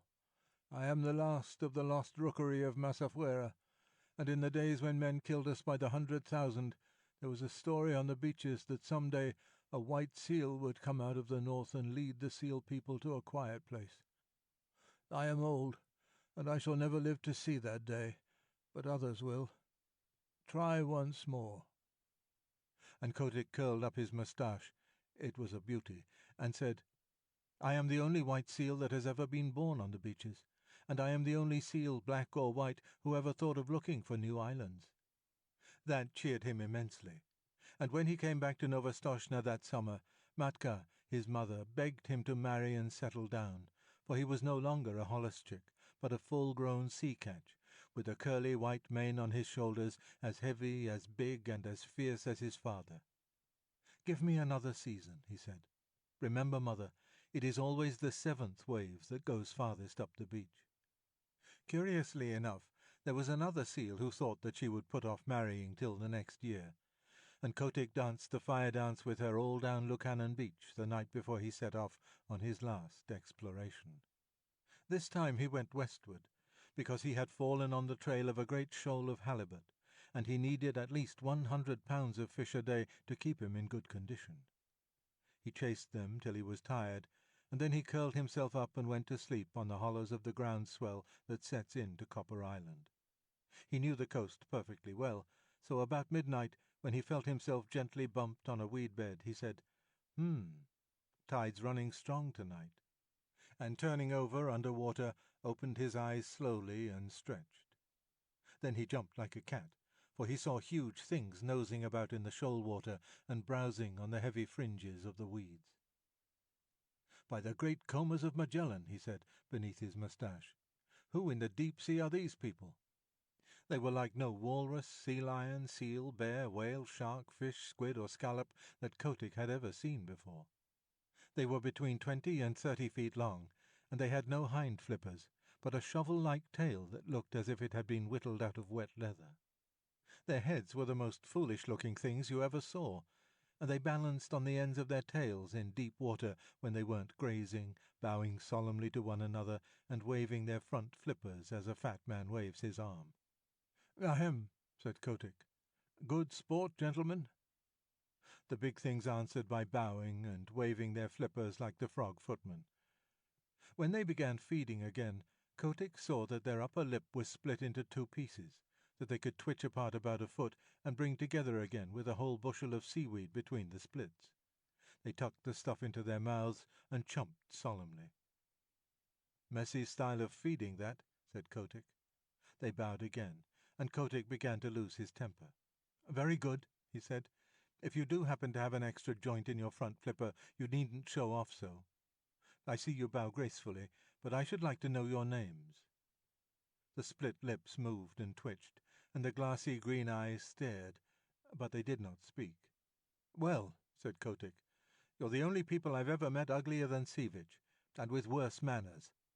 Then he remembered in a flash what the Burgomaster Gull had screamed to him when he was a little yearling at Walrus Islet, and he tumbled backward in the water, for he knew that he had found Sea-Cow at last. The sea-cows went on schlooping and grazing and chumping in the weed, and Kotick asked them questions in every language that he had picked up in his travels. And the sea-people talked nearly as many languages as human beings. But the sea-cow did not answer, because sea-cow cannot talk. He has only 6 bones in his neck where he ought to have 7, and they say under the sea that prevents him from speaking even to his companions. But, as you know, he has an extra joint in his fore-flipper, and by waving it up and down and about he makes what answers to a sort of clumsy telegraphic code. By daylight Kotick's mane was standing on end, and his temper was gone where the dead crabs go. Then the sea-cow began to travel northward very slowly, stopping to hold absurd bowing councils from time to time, and Kotick followed them, saying to himself, "People who are such idiots as these are would have been killed long ago if they hadn't found out some safe island, and what is good enough for the sea-cow is good enough for the sea-catch. All the same, I wish they'd hurry." It was weary work for Kotick. The herd never went more than 40 or 50 miles a day, and stopped to feed at night, and kept close to the shore all the time, while Kotick swam round them and over them and under them, but he could not hurry them up 1/2 mile. As they went farther north, they held a bowing council every few hours, and Kotick nearly bit off his moustache with impatience, till he saw that they were following up a warm current of water, and then he respected them more. One night they sank through the shiny water, sank like stones, and, for the first time since he had known them, began to swim quickly. Kotick followed, and the pace astonished him, for he never dreamed that Sea Cow was anything of a swimmer. They headed for a cliff by the shore, a cliff that ran down into deep water and plunged into a dark hole at the foot of it, 20 fathoms under the sea. It was a long, long swim, and Kotick badly wanted fresh air before he was out of the dark tunnel they led him through. "My wig," he said, when he rose gasping and puffing into open water at the farther end. It was a long dive, but it was worth it. The sea cows had separated, and were browsing lazily along the edges of the finest beaches that Kotick had ever seen. There were long stretches of smooth, worn rock running for miles, exactly fitted to make seal nurseries, and there were playgrounds of hard sand sloping inland behind them, and there were rollers for seals to dance in, and long grass to roll in, and sand dunes to climb up and down, and, best of all, Kotick knew by the feel of the water, which never deceives a true sea-catch, that no men had ever come there. The first thing he did was to assure himself that the fishing was good, and then he swam along the beaches and counted up the delightful low sandy islands half hidden in the beautiful rolling fog. Away to the northward out to sea ran a line of bars and shoals and rocks that would never let a ship come within 6 miles of the beach, and between the islands and the mainland was a stretch of deep water that ran up to the perpendicular cliffs, and somewhere below the cliffs was the mouth of the tunnel. "It's Novostoshna over again, but 10 times better," said Kotick. "Sea Cow must be wiser than I thought. Men can't come down the cliffs, even if there were any men, and the shoals to seaward would knock a ship to splinters. If any place in the sea is safe, this is it." He began to think of the seal he had left behind him. But though he was in no hurry to go back to Novostoshna, he thoroughly explored the new country so that he would be able to answer all questions. Then he dived and made sure of the mouth of the tunnel, and raced through to the southward. No one but a sea cow or a seal would have dreamed of there being such a place, and when he looked back at the cliffs, even Kotick could hardly believe that he had been under them. He was 6 days going home, though he was not swimming slowly, and when he hauled out just above Sea Lion's neck, the first person he met was the seal who had been waiting for him, and she saw by the look in his eyes that he had found his island at last. But the holluschickie and Sea-Catch, his father, and all the other seals laughed at him when he told them what he had discovered, and a young seal about his own age said, "This is all very well, Kotick, but you can't come from no one knows where and order us off like this. Remember, we've been fighting for our nurseries, and that's a thing you never did. You preferred prowling about in the sea." The other seals laughed at this, and the young seal began twisting his head from side to side. He had just married that year, and was making a great fuss about it. "I've no nursery to fight for," said Kotick. "I want only to show you all a place where you will be safe. What's the use of fighting?" "Oh, if you're trying to back out, of course I've no more to say," said the young seal, with an ugly chuckle.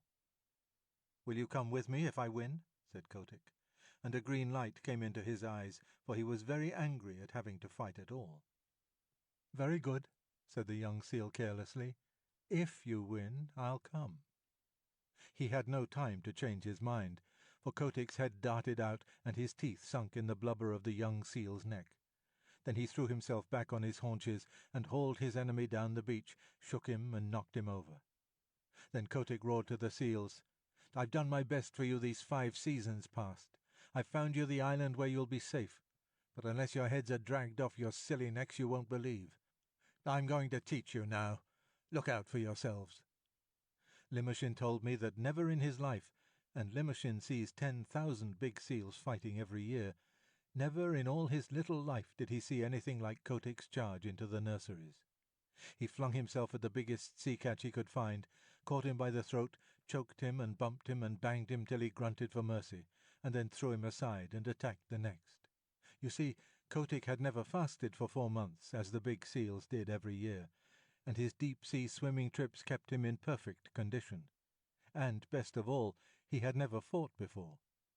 His curly white mane stood up with rage, and his eyes flamed, and his big dog teeth glistened, and he was splendid to look at. Old Seacatch, his father, saw him tearing past, hauling the grizzled old seals about as though they had been halibut, and upsetting the young bachelors in all directions. And Seacatch gave one roar and shouted, "He may be a fool, but he is the best fighter on the beaches. Don't tackle your father, my son. He's with you." Kotick roared in answer, and old Seacatch waddled in, his moustache on end, blowing like a locomotive, while Matka and the seal that was going to marry Kotick cowered down and admired their menfolk. It was a gorgeous fight, for the two fought as long as there was a seal that dared lift up his head, and then they paraded grandly up and down the beach side by side, bellowing. At night, just as the northern lights were winking and flashing through the fog, Kotick climbed a bare rock and looked down on the scattered nurseries and the torn and bleeding seals. "Now," he said, "I've taught you your lesson." "My wig," said old Seacatch, boosting himself up stiffly, for he was fearfully mauled. "The killer whale himself could not have cut them up worse. Son, I'm proud of you, and what's more, I'll come with you to your island, if there is such a place. Here, you fat pigs of the sea, who comes with me to the sea cow's tunnel? Answer, or I shall teach you again," roared Kotick. There was a murmur like the ripple of the tide all up and down the beaches. "We will come," said thousands of tired voices. "We will follow Kotick, the white seal." Then Kotick dropped his head between his shoulders and shut his eyes proudly. He was not a white seal any more, but red from head to tail. All the same, he would have scorned to look at or touch one of his wounds. A week later, he and his army, nearly 10,000 holluschickie and old seals, went away north to the Sea Cow's tunnel, Kotick leading them, and the seals that stayed at Novostoshna called them idiots. But next spring, when they all met off the fishing banks of the Pacific, Kotick's seals told such tales of the new beaches beyond Sea Cow's tunnel that more and more seals left Novostoshna. Of course, it was not all done at once, for the seals need a long time to turn things over in their minds. But year by year more seals went away from Novostoshna and Lukannon and the other nurseries, to the quiet, sheltered beaches, where Kotick sits all the summer through, getting bigger and fatter and stronger each year, while the holluschickie play round him, in that sea where no man comes. Lukannon. This is the great deep-sea song that all the St. Paul seals sing when they are heading back to their beaches in the summer. It is a sort of very sad seal national anthem. I met my mates in the morning, and oh, but I am old, where roaring on the ledges the summer groundswell rolled. I heard them lift the chorus that dropped the breakers' song, the beaches of Lukannon, 2,000,000 voices strong. The song of pleasant stations beside the salt lagoons, the song of blowing squadrons that shuffled down the dunes, the song of midnight dances that churned the sea to flame, the beaches of Lukannon, before the sealers came. I met my mates in the morning, I'll never meet them more. They came and went in legions that darkened all the shore, and through the foam-flecked offing, as far as voice could reach, we hailed the landing parties, and we sang them up the beach.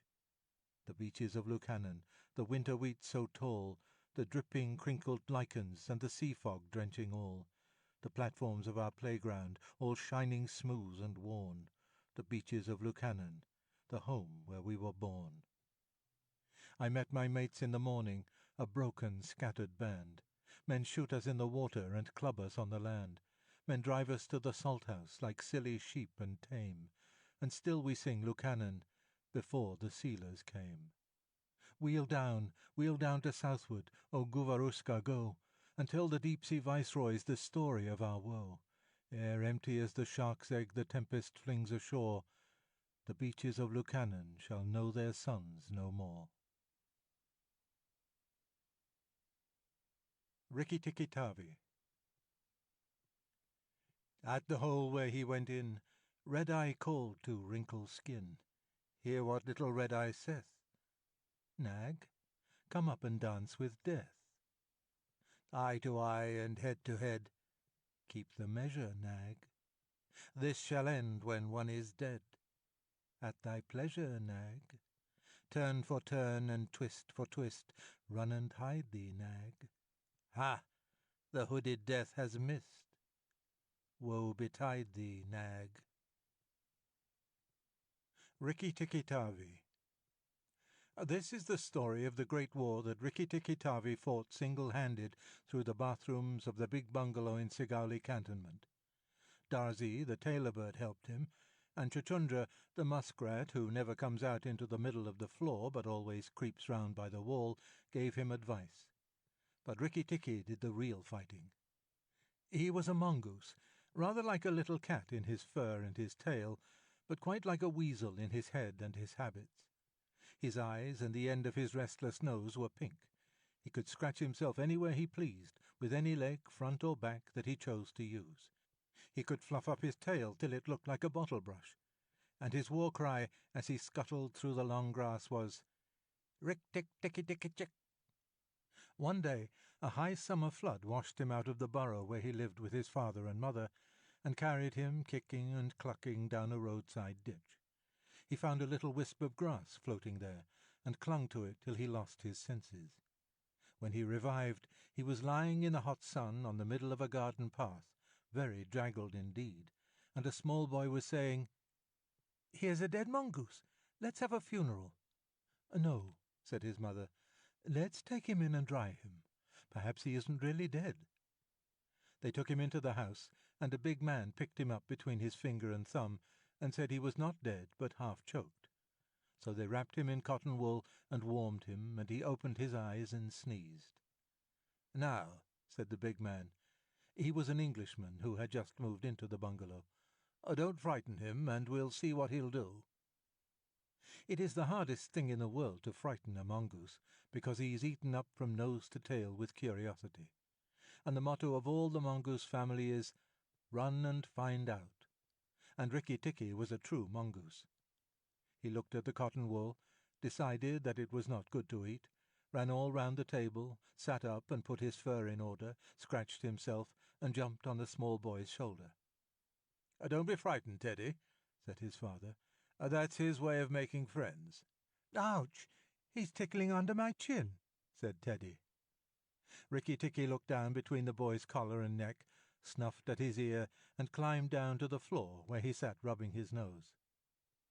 "Good gracious," said Teddy's mother, "and that's a wild creature. I suppose he's so tame because we've been kind to him." "All mongooses are like that," said her husband. "If Teddy doesn't pick him up by the tail or try to put him in a cage, he'll run in and out of the house all day long. Let's give him something to eat." They gave him a little piece of raw meat. Rikki-Tikki liked it immensely, and when it was finished he went out into the veranda and sat in the sunshine and fluffed up his fur to make it dry to the roots. Then he felt better. "There are more things to find out about in this house," he said to himself, "than all my family could find out in all their lives. I shall certainly stay and find out." He spent all that day roaming over the house. He nearly drowned himself in the bathtubs, put his nose into the ink on a writing-table, and burned it on the end of the big man's cigar, for he climbed up in the big man's lap to see how writing was done. At nightfall he ran into Teddy's nursery to watch how kerosene lamps were lighted, and when Teddy went to bed, Rikki-Tikki climbed up too. But he was a restless companion, because he had to get up and attend to every noise all through the night and find out what made it. Teddy's mother and father came in, the last thing, to look at their boy, and Rikki-Tikki was awake on the pillow. "I don't like that," said Teddy's mother. "He may bite the child." "He'll do no such thing," said the father. "Teddy's safer with that little beast than if he had a bloodhound to watch him. If a snake came into the nursery now—" But Teddy's mother wouldn't think of anything so awful. Early in the morning Rikki-Tikki came to early breakfast in the veranda, riding on Teddy's shoulder, and they gave him banana and some boiled egg. And he sat on all their laps, one after the other, because every well-brought-up mongoose always hopes to be a house mongoose some day and have rooms to run about in. and Rikki Tikki's mother, she used to live in the general's house at Sigauli, had carefully told Rikki what to do if ever he came across white men. Then Rikki Tikki went out into the garden to see what was to be seen. It was a large garden, only half cultivated, with bushes as big as summer houses of Marshal Niel roses, lime and orange trees, clumps of bamboos, and thickets of high grass. Rikki Tikki licked his lips. "This is a splendid hunting ground," he said, and his tail grew bottle-brushy at the thought of it, and he scuttled up and down the garden, snuffing here and there, till he heard very sorrowful voices in a thorn bush. It was Darzee, the tailor bird, and his wife. They had made a beautiful nest by pulling 2 big leaves together and stitching them up the edges with fibres, and had filled the hollow with cotton and downy fluff. The nest swayed to and fro as they sat on the rim and cried. "What is the matter?" asked Rikki Tikki. "We are very miserable," said Darzee. "One of our babies fell out of the nest yesterday, and Nag ate him." Said Rikki Tikki. "That is very sad. But I am a stranger here. Who is Nag?" Darzee and his wife only cowered down in the nest without answering, for from the thick grass at the foot of the bush there came a low hiss, a horrid, cold sound that made Rikki Tikki jump back 2 clear feet. Then, inch by inch out of the grass, rose up the head and spread hood of Nag, the big black cobra, and he was 5 feet long from tongue to tail. When he had lifted 1/3 of himself clear of the ground, he stayed balancing to and fro exactly as a dandelion tuft balances in the wind, and he looked at Rikki Tikki with the wicked snake's eyes that never changed their expression, whatever the snake may be thinking of. "Who is Nag?" he said. "I am Nag. The great god Brahm put his mark upon all our people when the first cobra spread his hood to keep the sun off Brahm as he slept. Look, and be afraid." He spread out his hood more than ever, and Rikki Tikki saw the spectacle mark on the back of it that looks exactly like the eye part of a hook-and-eye fastening. He was afraid for the minute, but it is impossible for a mongoose to stay frightened for any length of time, and though Rikki Tikki had never met a live cobra before, his mother had fed him on dead ones, and he knew that all a grown mongoose's business in life was to fight and eat snakes. Nag knew that too, and at the bottom of his cold heart he was afraid. "Well," said Rikki Tikki, and his tail began to fluff up again. "Marks or no marks, do you think it is right for you to eat fledglings out of a nest?" Nag was thinking to himself, and watching the least little movement in the grass behind Rikki Tikki. He knew that mongooses in the garden meant death sooner or later for him and his family. But he wanted to get Rikki Tikki off his guard. So he dropped his head a little and put it on one side. "Let us talk," he said. "You eat eggs. Why should I not eat birds?" "Behind you! Look behind you!" sang Darzee. Rikki Tikki knew better than to waste time in staring. He jumped up in the air as high as he could go, and just under him whizzed by the head of Nagaina, Nag's wicked wife. She had crept up behind him as he was talking, to make an end of him, and he heard her savage hiss as the stroke missed. He came down almost across her back, and if he had been an old mongoose he would have known that then was the time to break her back with one bite.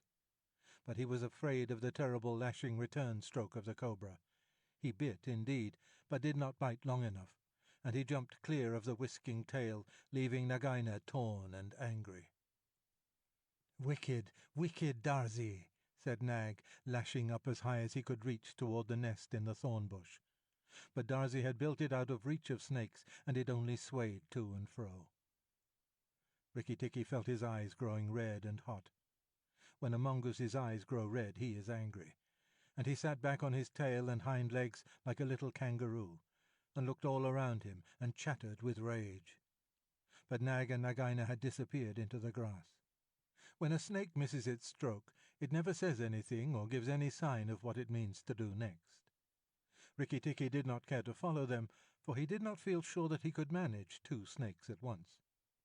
So he trotted off to the gravel path near the house and sat down to think. It was a serious matter for him.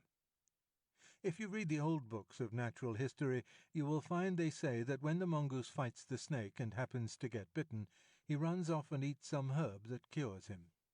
That is not true. The victory is only a matter of quickness of eye and quickness of foot. Snakes blow against mongooses jump, and as no eye can follow the motion of a snake's head when it strikes, that makes things much more wonderful than any magic herb. Rikki-Tikki knew that he was a young mongoose, and it made him all the more pleased to think that he had managed to escape a blow from behind. It gave him confidence in himself. And when Teddy came running down the path, Rikki-Tikki was ready to be petted.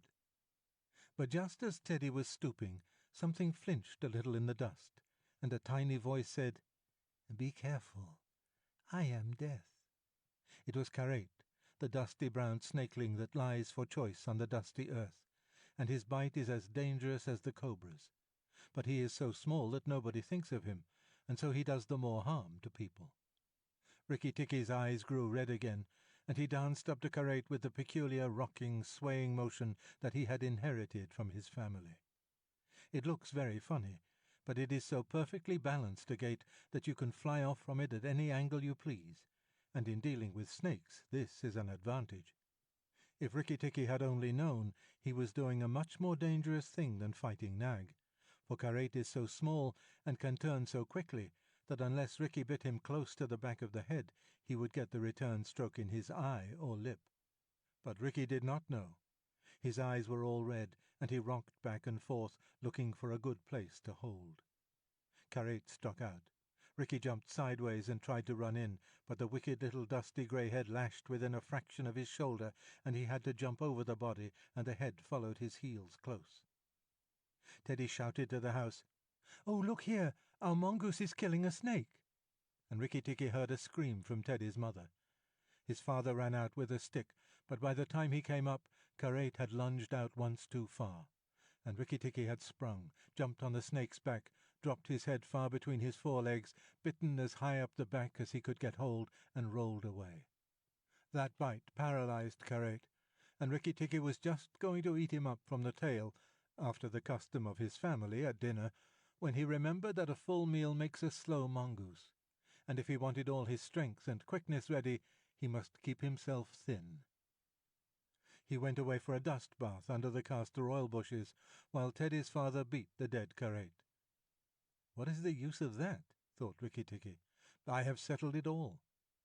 And then Teddy's mother picked him up from the dust and hugged him, crying that he had saved Teddy from death, and Teddy's father said that he was a providence, and Teddy looked on with big, scared eyes. Rikki-Tikki was rather amused at all the fuss, which, of course, he did not understand. Teddy's mother might just as well have petted Teddy for playing in the dust. Rikki was thoroughly enjoying himself. That night at dinner, walking to and fro among the wine-glasses on the table, he could have stuffed himself 3 times over with nice things. But he remembered Nag and Nagaina, and though it was very pleasant to be patted and petted by Teddy's mother, and to sit on Teddy's shoulder, his eyes would get red from time to time, and he would go off into his long war cry of "Rick-tick-ticky-ticky-chick." Teddy carried him off to bed, and insisted on Rikki-Tikki sleeping under his chin. Rikki-Tikki was too well-bred to bite or scratch, but as soon as Teddy was asleep, he went off for his nightly walk round the house. And in the dark he ran up against Chuchundra, the muskrat, creeping round by the wall. Chuchundra is a broken-hearted little beast. He whimpers and cheeps all the night, trying to make up his mind to run into the middle of the room, but he never gets there. "Don't kill me," said Chuchundra, almost weeping. "Rikki-Tikki, don't kill me." "Do you think a snake-killer kills muskrats?" said Rikki-Tikki scornfully. "Those who kill snakes get killed by snakes," said Chuchundra, more sorrowfully than ever. "And how am I to be sure that Nag won't mistake me for you some dark night?" "There's not the least danger," said Rikki-Tikki. "But Nag is in the garden, and I know you don't go there." "My cousin Chua the rat told me," said Chuchundra, and then he stopped. "Told you what?" "Shh! Nag is everywhere, Rikki-Tikki. You should have talked to Chua in the garden." "I didn't, so you must tell me. Quick, Chuchundra, or I'll bite you." Chuchundra sat down and cried till the tears rolled off his whiskers. "I am a very poor man," he sobbed.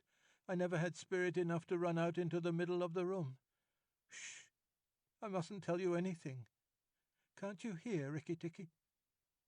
Rikki-Tikki listened. The house was as still, but he thought he could just catch the faintest scratch in the world, a noise as faint as that of a wasp walking on a window-pane, the dry scratch of a snake's scales on brickwork. "That's Nag or Nagaina," he said to himself, "and he is crawling into the bathroom sluice. You're right, Chuchundra. I should have talked to Chua." He stole off to Teddy's bathroom, but there was nothing there, and then to Teddy's mother's bathroom. At the bottom of the smooth plaster wall there was a brick pulled out to make a sluice for the bathwater, and as Rikki-Tikki stole in by the masonry curb where the bath is put, he heard Nag and Nagaina whispering together outside in the moonlight. "When the house is emptied of people," said Nagaina to her husband, "he will have to go away, and then the garden will be our own again. Go in quietly, and remember that the big man who killed Karait is the first one to bite. Then come out and tell me, and we will hunt for Rikki-Tikki together." "But are you sure that there is anything to be gained by killing the people?" said Nag. "Everything. When there were no people in the bungalow, did we have any mongoose in the garden? So long as the bungalow is empty, we are king and queen of the garden, and remember that as soon as our eggs in the melon bed hatch, as they may tomorrow, our children will need room and quiet." "I had not thought of that," said Nag. "I will go. But there is no need that we should hunt for Rikki-Tikki afterward. I will kill the big man and his wife and the child if I can, and come away quietly. Then the bungalow will be empty, and Rikki-Tikki will go."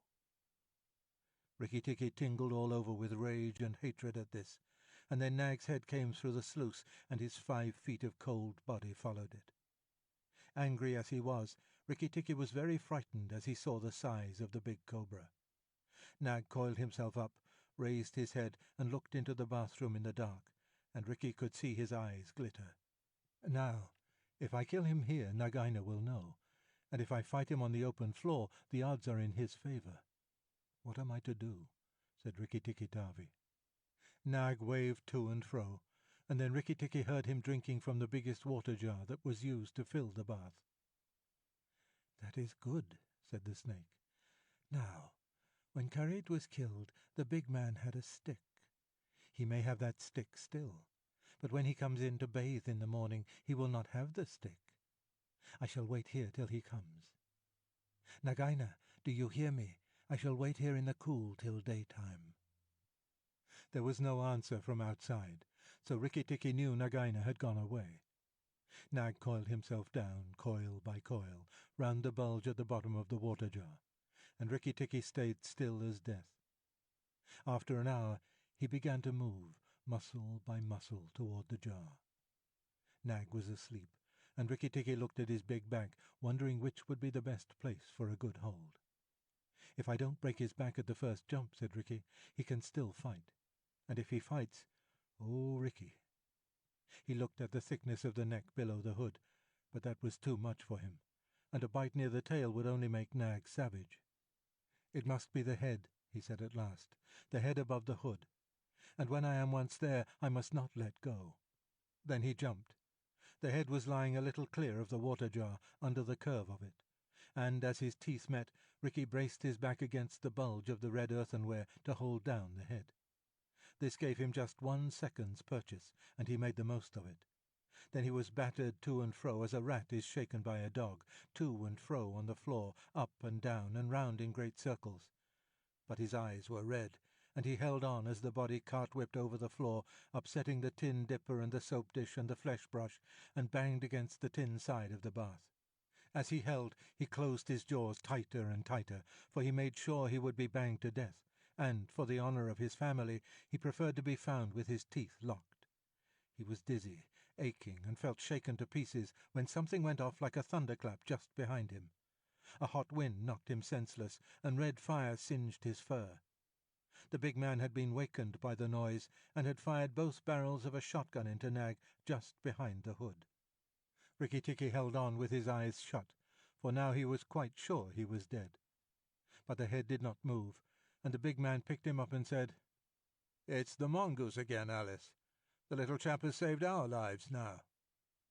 Then Teddy's mother came in with a very white face and saw what was left of Nag, and Rikki Tikki dragged himself to Teddy's bedroom and spent half the rest of the night shaking himself tenderly to find out whether he really was broken into 40 pieces, as he fancied. When morning came he was very stiff, but well pleased with his doings. "Now I have Nagaina to settle with, and she will be worse than 5 nags, and there's no knowing when the eggs she spoke of will hatch.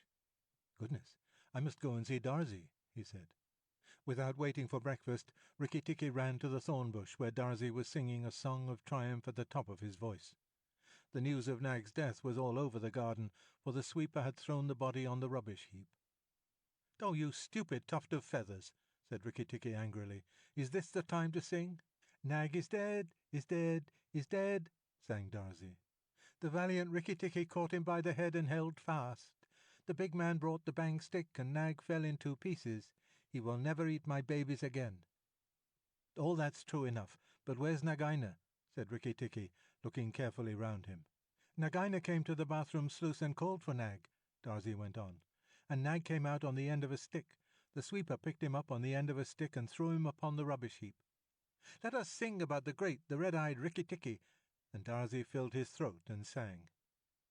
"If I could get up to your nest, I'd roll all your babies out," said Rikki Tikki.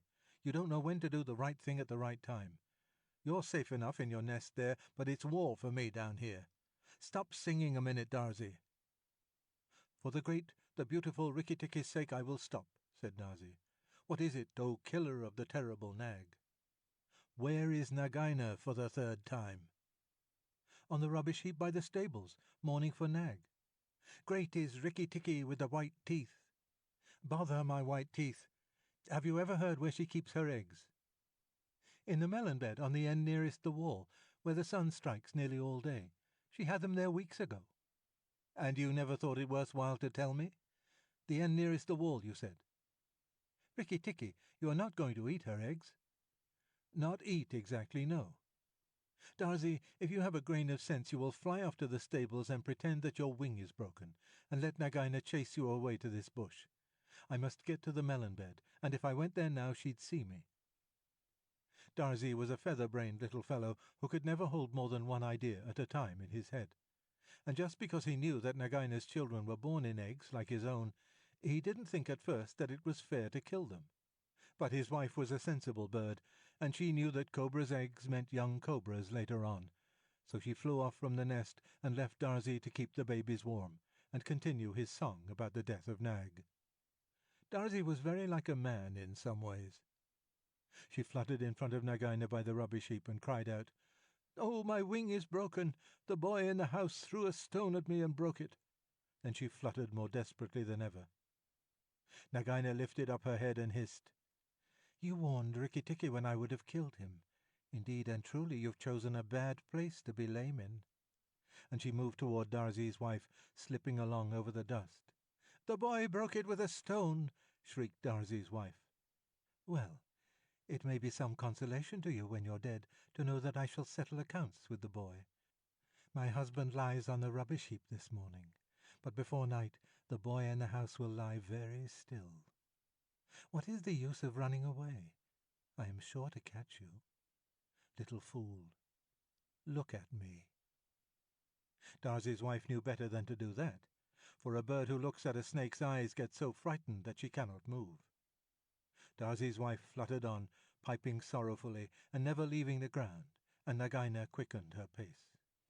Rikki Tikki heard them going up the path from the stables, and he raced for the end of the melon patch near the wall. There, in the warm litter about the melons, very cunningly hidden, he found 25 eggs, about the size of a bantam's eggs, but with whitish skin instead of shell. "I was not a day too soon," he said, for he could see the baby cobras curled up inside the skin, and he knew that the minute they were hatched they could each kill a man or a mongoose. He bit off the tops of the eggs as fast as he could, taking care to crush the young cobras, and turned over the litter from time to time to see whether he had missed any. At last there were only 3 eggs left, and Rikki Tikki began to chuckle to himself when he heard Darzee's wife screaming, Rikki-tikki, I led Nagaina toward the house, and she has gone into the veranda, and, oh, come quickly, she means killing." Rikki-tikki smashed 2 eggs and tumbled backward down the melon bed with the 3rd egg in his mouth, and scuttled to the veranda as hard as he could put foot to the ground.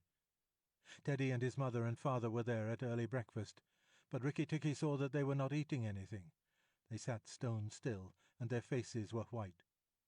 Nagaina was coiled up on the matting by Teddy's chair, within easy striking distance of Teddy's bare leg, and she was swaying to and fro, singing a song of triumph. "Son of the big man that killed Nag," she hissed, "stay still. I am not ready yet. Wait a little. Keep very still, all you 3. If you move, I strike, and if you do not move, I strike. Oh, foolish people, who killed my Nag." Teddy's eyes were fixed on his father, and all his father could do was to whisper, "Sit still, Teddy. You mustn't move. Teddy, keep still." Then Rikki-tikki came up and cried, "Turn round, Nagaina, turn and fight." "All in good time," said she, without moving her eyes. "I will settle my account with you presently. Look at your friends, Rikki-tikki. They are still and white. They are afraid. They dare not move, and if you come a step nearer, I strike." "Look at your eggs," said Rikki-tikki, "in the melon bed near the wall. Go and look, Nagaina." The big snake turned half round and saw the egg on the veranda. "Ah, give it to me," she said. Rikki-tikki put his paws one on each side of the egg, and his eyes were blood-red. What price for a snake's egg? For a young cobra? For a young king cobra? For the last, the very last of the brood? The ants are eating all the others down by the melon bed. Nagaina spun clear round, forgetting everything for the sake of the one egg, and Rikki-tikki saw Teddy's father shoot out a big hand, catch Teddy by the shoulder, and drag him across the little table with the teacups, safe and out of reach of Nagaina. "Tricked, tricked, tricked. Rick-tick-tick," chuckled Rikki-tikki. "The boy is safe, and it was I that caught Nag by the hood last night in the bathroom." Then he began to jump up and down, all 4 feet together, his head close to the floor. "He threw me to and fro, but he could not shake me off. He was dead before the big man blew him in 2. I did it. Rikki-tikki-tick-tick. Come then, Nagaina, come and fight with me. You shall not be a widow long." Nagaina saw that she had lost her chance of killing Teddy, and the egg lay between Rikki-tikki's paws. "Give me the egg, Rikki-tikki. Give me the last of my eggs, and I will go away and never come back," she said, lowering her hood. "Yes, you will go away, and you will never come back, for you will go to the rubbish heap with Nag. Fight, widow. The big man has gone for his gun. Fight." Rikki-tikki was bounding all round Nagaina, keeping just out of reach of her stroke, his little eyes like hot coals. Nagaina gathered herself together and flung out at him. Rikki-tikki jumped up and backward. Again and again and again she struck, and each time her head came with a whack on the matting of the veranda, and she gathered herself together like a watch-spring. Then Rikki-tikki danced in a circle to get behind her, and Nagaina spun round to keep her head to his head, so that the rustle of her tail on the matting sounded like dry leaves blown along by the wind. He had forgotten the egg. It still lay on the veranda, and Nagaina came nearer and nearer to it, till at last, while Rikki-tikki was drawing breath, she caught it in her mouth, turned to the veranda steps, and flew like an arrow down the path, with Rikki-tikki behind her. When the cobra runs for her life, she goes like a whiplash flicked across a horse's neck. Rikki-tikki knew that he must catch her, or all the trouble would begin again. She headed straight for the long grass by the thorn bush, and as he was running, Rikki-tikki heard Darzee still singing his foolish little song of triumph. But Darzee's wife was wiser. She flew off her nest as Nagaina came along, and flapped her wings about Nagaina's head. If Darzee had helped, they might have turned her. But Nagaina only lowered her hood and went on. Still, the instant's delay brought Rikki-tikki up to her, and as she plunged into the rat-hole where she and Nag used to live, his little white teeth were clenched on her tail, and he went down with her. And very few mongooses, however wise and old they may be, care to follow a cobra into its hole. It was dark in the hole, and Rikki-tikki never knew when it might open out and give Nagaina room to turn and strike at him. He held on savagely and struck out his feet to act as brakes on the dark slope of the hot, moist earth. Then the grass by the mouth of the hole stopped waving, and Darzee said, "It is all over with Rikki Tikki. We must sing his death song. Valiant Rikki Tikki is dead, for Nagaina will surely kill him underground." So he sang a very mournful song that he made up all on the spur of the minute, and just as he got to the most touching part, the grass quivered again, and Rikki Tikki, covered with dirt, dragged himself out of the hole leg by leg, licking his whiskers.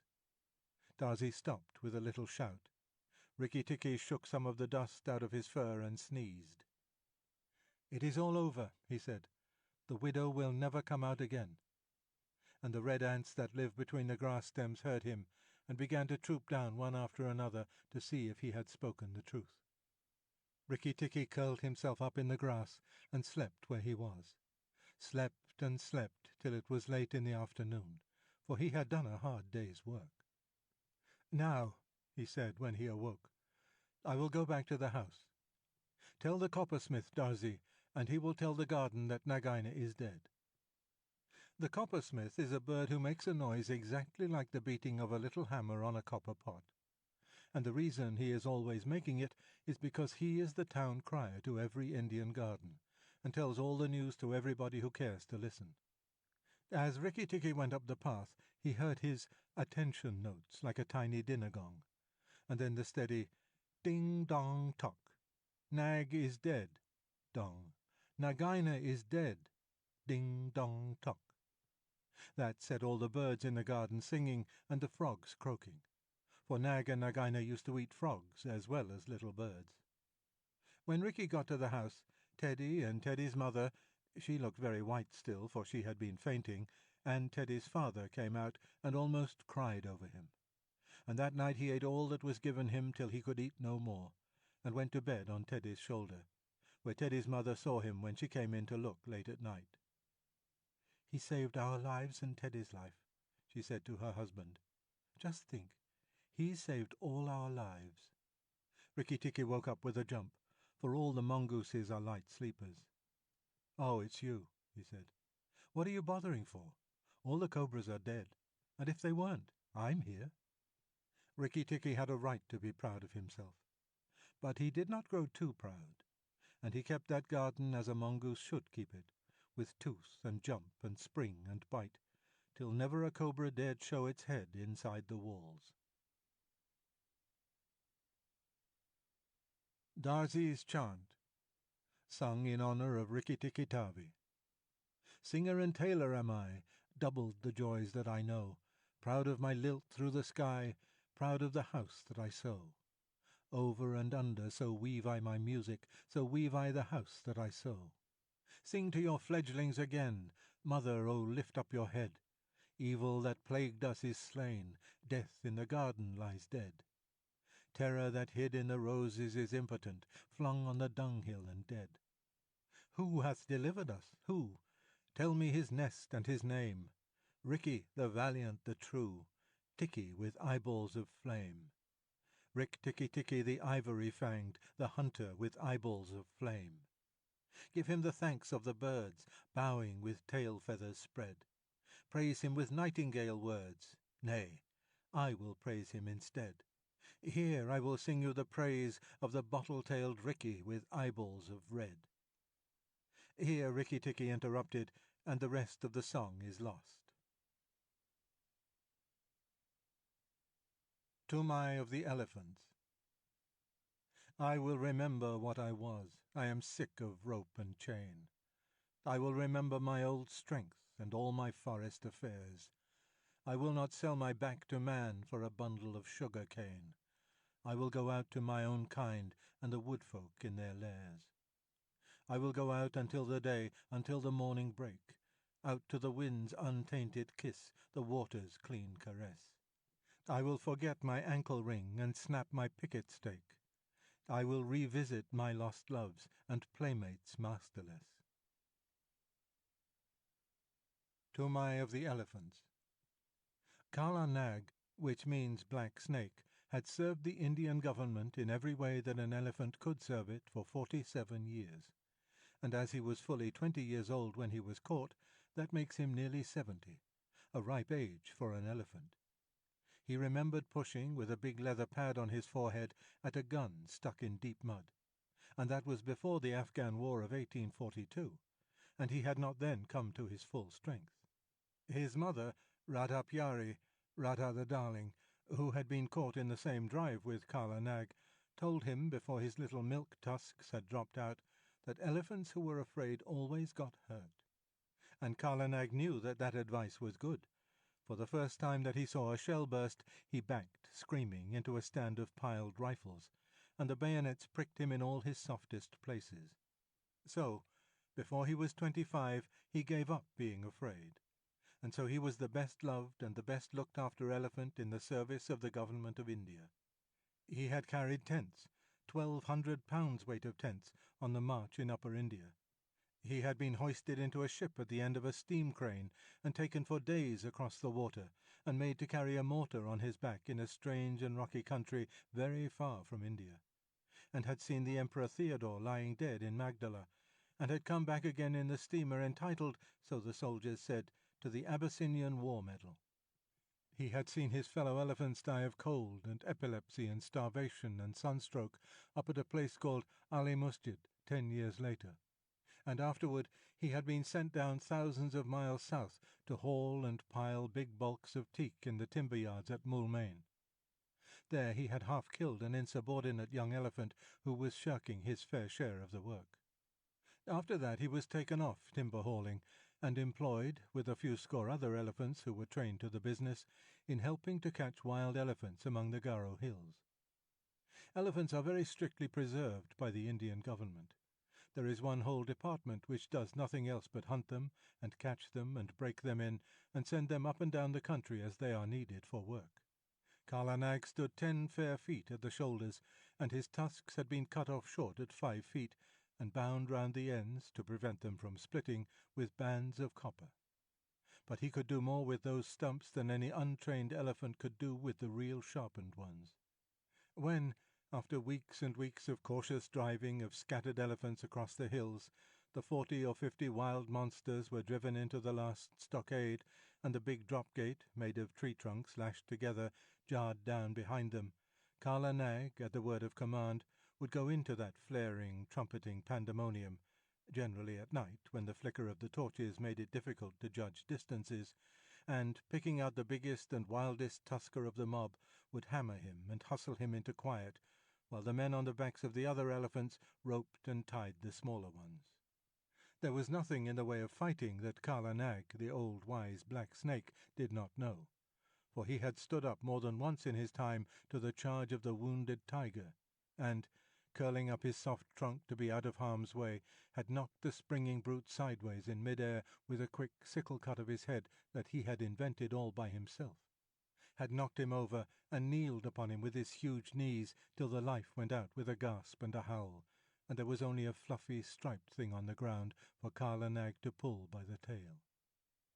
"Yes," said Big Toomai, his driver, the son of Black Toomai, who had taken him to Abyssinia, and grandson of Toomai of the elephants, who had seen him caught. "There is nothing that the black snake fears except me. He has seen 3 generations of us feed him and groom him, and he will live to see 4. "He is afraid of me also," said Little Toomai, standing up to his full height of 4 feet, with only one rag upon him. He was 10 years old, the eldest son of Big Toomai, and, according to custom, he would take his father's place on Kala Nag's neck when he grew up, and would handle the heavy iron ankus, the elephant goad that had been worn smooth by his father and his grandfather and his great-grandfather.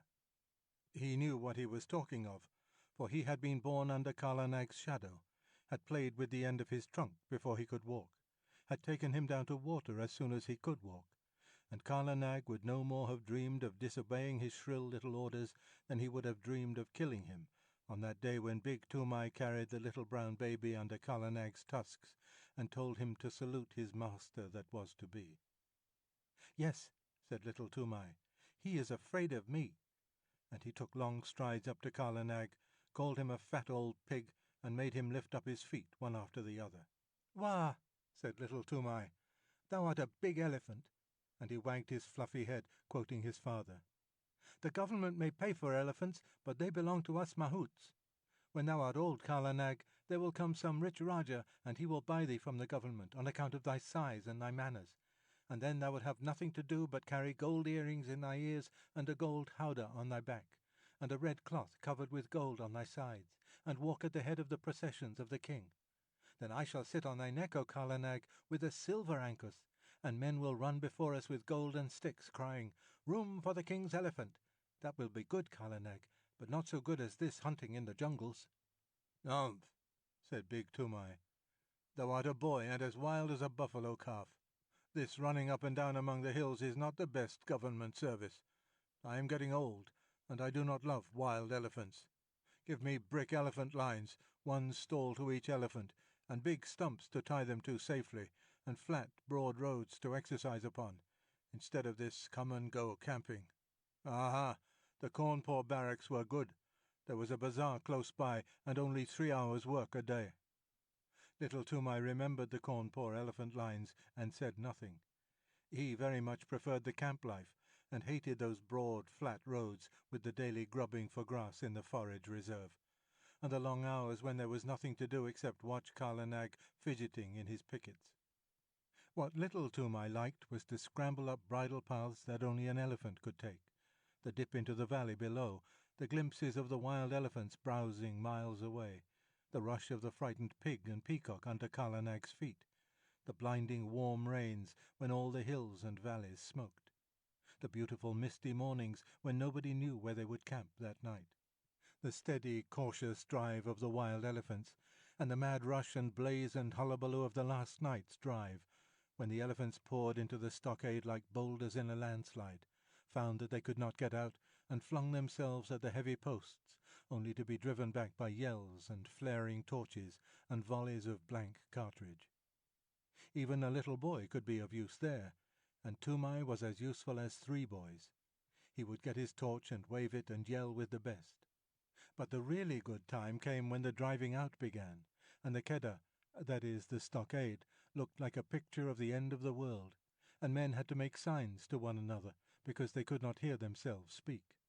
Then Little Toomai would climb up to the top of one of the quivering stockade posts, his sun-bleached brown hair flying loose all over his shoulders, and he looking like a goblin in the torchlight.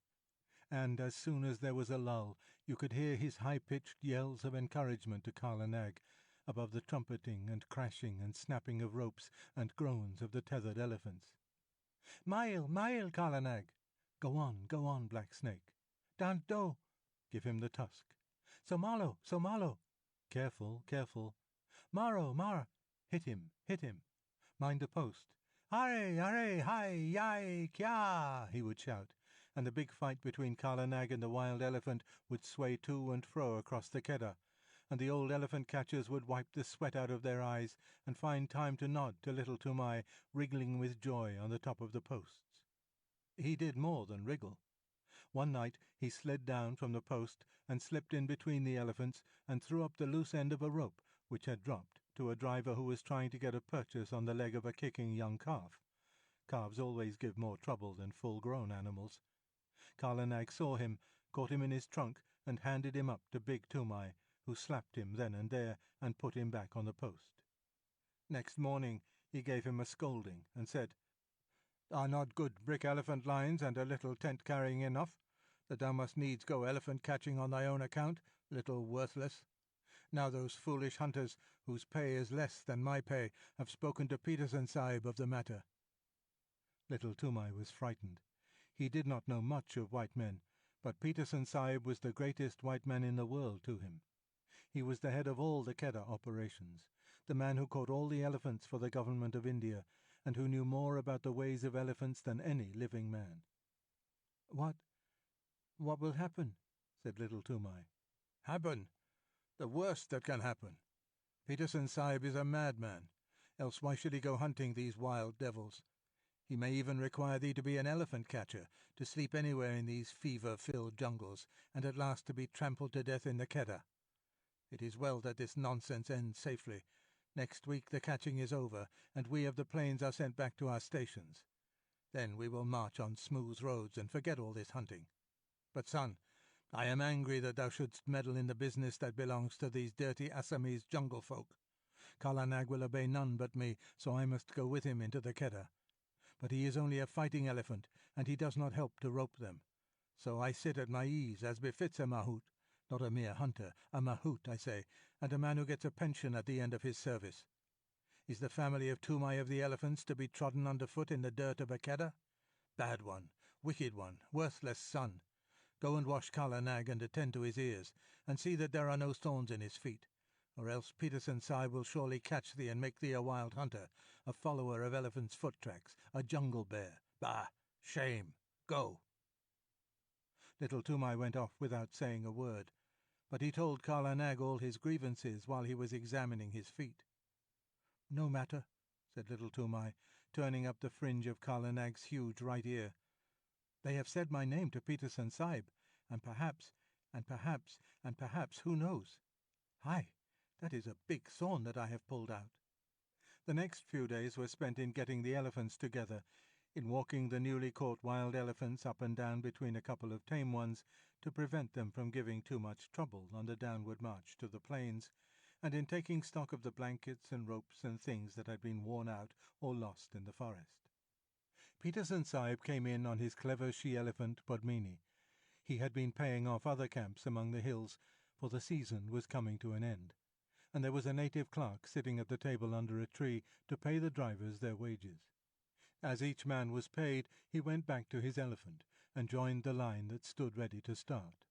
The catchers and hunters and beaters, the men of the regular Keddah who stayed in the jungle year in and year out, sat on the backs of the elephants that belonged to Peterson Sahib's permanent force, or leaned against the trees with their guns across their arms and made fun of the drivers who were going away, and laughed when the newly caught elephants broke the line and ran about.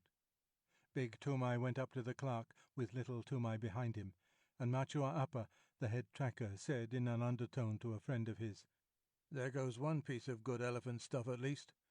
'Tis a pity to send that young jungle cock to moult in the plains."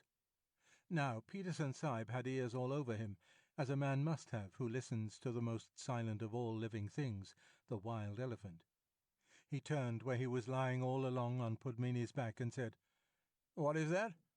I did not know of a man among the plain drivers who had wit enough to rope even a dead elephant." "This is not a man, but a boy. He went into the Keddah at the last drive and threw Barmao there the rope when we were trying to get that young calf with the blotch on his shoulder away from his mother." Machua Appa pointed at Little Tumai, and Peterson Sahib looked, and Little Tumai bowed to the earth. "He throw a rope? He is smaller than a picket pin. Little one, what is thy name?" said Peterson Sahib. Little Tumai was too frightened to speak, but Kala Nag was behind him, and Tumai made a sign with his hand, and the elephant caught him up in his trunk and held him level with Padmini's forehead, in front of the great Peterson Sahib. Then Little Tumai covered his face with his hands, for he was only a child, and except where elephants were concerned, he was just as bashful as a child could be. "Oh-ho," said Peterson Sahib, smiling underneath his moustache. "And why didst thou teach thy elephant that trick? Was it to help thee steal green corn from the roofs of the houses when the ears are put out to dry?" "Not green corn, protector of the poor, melons," said Little Tumai, and all the men sitting about broke into a roar of laughter. Most of them had taught their elephants that trick when they were boys. Little Tumai was hanging 8 feet up in the air, and he wished very much that he were 8 feet underground. "He is Tumai, my son, Sahib," said Big Tumai, scowling. "He is a very bad boy, and he will end in a jail, Sahib." "Of that I have my doubts," said Peterson Sahib. "A boy who can face a full Keddah at his age does not end in jails. See, little one, here are 4 annas to spend in sweetmeats, because thou hast a little head under that great thatch of hair. In time thou mayest become a hunter too." Big Tumai scowled more than ever. "Remember, though, that Keddahs are not good for children to play in," Peterson Sahib went on. "Must I never go there, Sahib?" asked Little Tumai with a big gasp. "Yes," Peterson Sahib smiled again. "When thou hast seen the elephants dance, that is the proper time. Come to me when thou hast seen the elephants dance, and then I will let thee go into all the Keddahs." There was another roar of laughter, for that is an old joke among elephant catchers, and it means just never. There are great cleared flat places hidden away in the forests that are called elephants' ballrooms, but even these are found only by accident, and no man has ever seen the elephants dance. When a driver boasts of his skill and bravery, the other drivers say, "And when didst thou see the elephants dance?" Kala Nag put little Toomai down, and he bowed to the earth again and went away with his father, and gave the silver 4 anna piece to his mother, who was nursing his baby brother, and they all were put up on Kala Nag's back, and the line of grunting, squealing elephants rolled down the hill path to the plains. It was a very lively march on account of the new elephants, who gave trouble at every ford and who needed coaxing or beating every other minute. Big Toomai prodded Kala Nag spitefully, for he was very angry. But little Toomai was too happy to speak.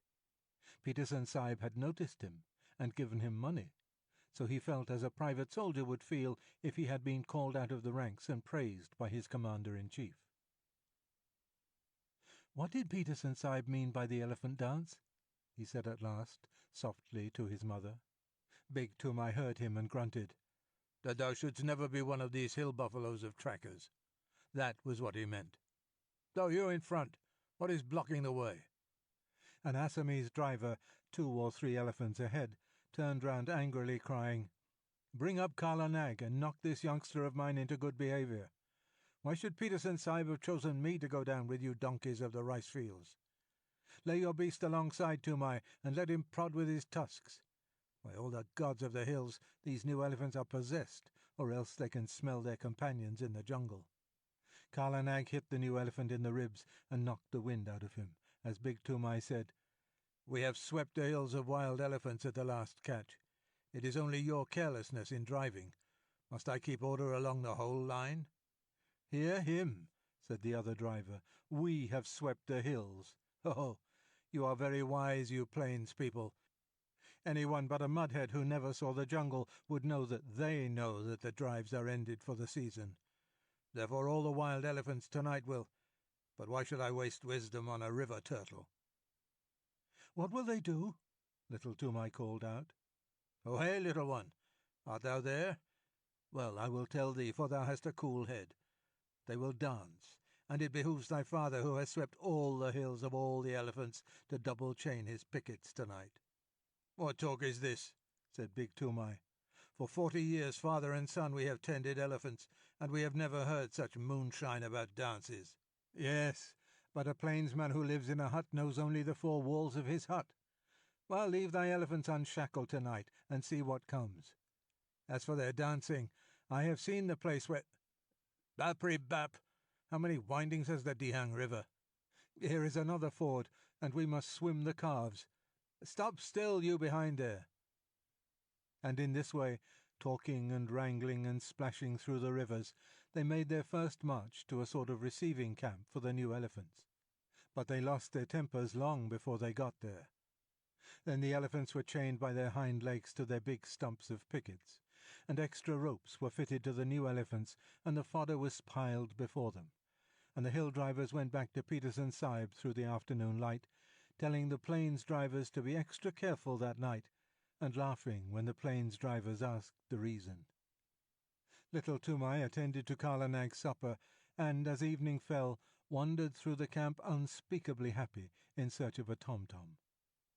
When an Indian child's heart is full, he does not run about and make a noise in an irregular fashion. He sits down to a sort of revel all by himself, and little Toomai had been spoken to by Peterson Sahib. If he had not found what he wanted, I believe he would have burst. But the sweetmeat seller in the camp lent him a little tom-tom, a drum beaten with the flat of the hand, and he sat down cross-legged before Kala Nag as the stars began to come out, the tom-tom in his lap, and he thumped and he thumped and he thumped, and the more he thought of the great honour that had been done to him, the more he thumped, all alone among the elephant fodder.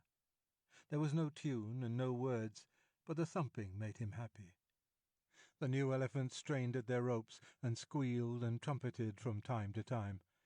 and he could hear his mother in the camp hut putting his small brother to sleep with an old song about the great god Shiv, who once told all the animals what they should eat.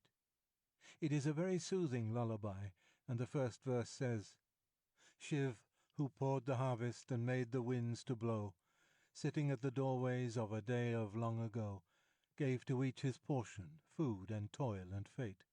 From the king upon the goody to the beggar at the gate, all things made he, Shiva the preserver. Mahadeo, Mahadeo, he made all. Thorn for the camel, fodder for the kine, and mother's heart for sleepyhead, O little son of mine.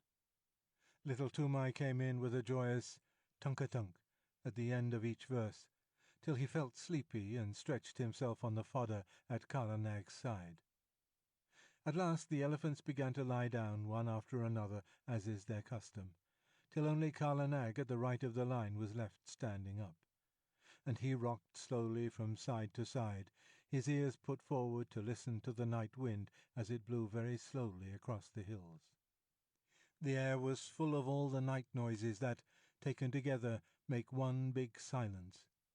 The click of one bamboo stem against the other, the rustle of something alive in the undergrowth, the scratch and squawk of a half-waked bird. Birds are awake in the night much more often than we imagine, and the fall of water ever so far away. Little Tumai slept for some time, and when he waked it was brilliant moonlight, and Kala Nag was still standing up with his ears cocked. Little Tumai turned, rustling in the fodder, and watched the curve of his big back against half the stars in heaven, and while he watched he heard, so far away that it sounded no more than a pinhole of noise pricked through the stillness, the hoot-toot of a wild elephant. All the elephants in the lines jumped up as if they had been shot, and their grunts at last waked the sleeping mahouts, and they came out and drove in the picket pegs with big mallets, and tightened this rope and knotted that till all was quiet. One new elephant had nearly grubbed up his picket, and Big Tumai took off Kala Nag's leg chain and shackled that elephant forefoot to hindfoot, but slipped a loop of grass string around Kala Nag's leg and told him to remember that he was tied fast. He knew that he and his father and his grandfather had done the very same thing hundreds of times before. Kala Nag did not answer to the order by gurgling, as he usually did. He stood still, looking out across the moonlight, his head a little raised and his ears spread like fans up to the great folds of the Garo hills. "Look to him if he grows restless in the night," said Big Tumai to Little Tumai, and he went into the hut and slept.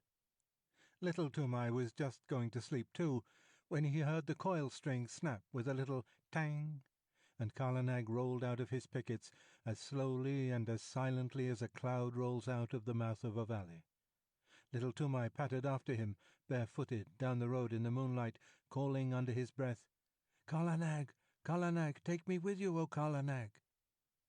The elephant turned without a sound, took 3 strides back to the boy in the moonlight, put down his trunk, swung him up to his neck, and almost before Little Tumai had settled his knees, slipped into the forest.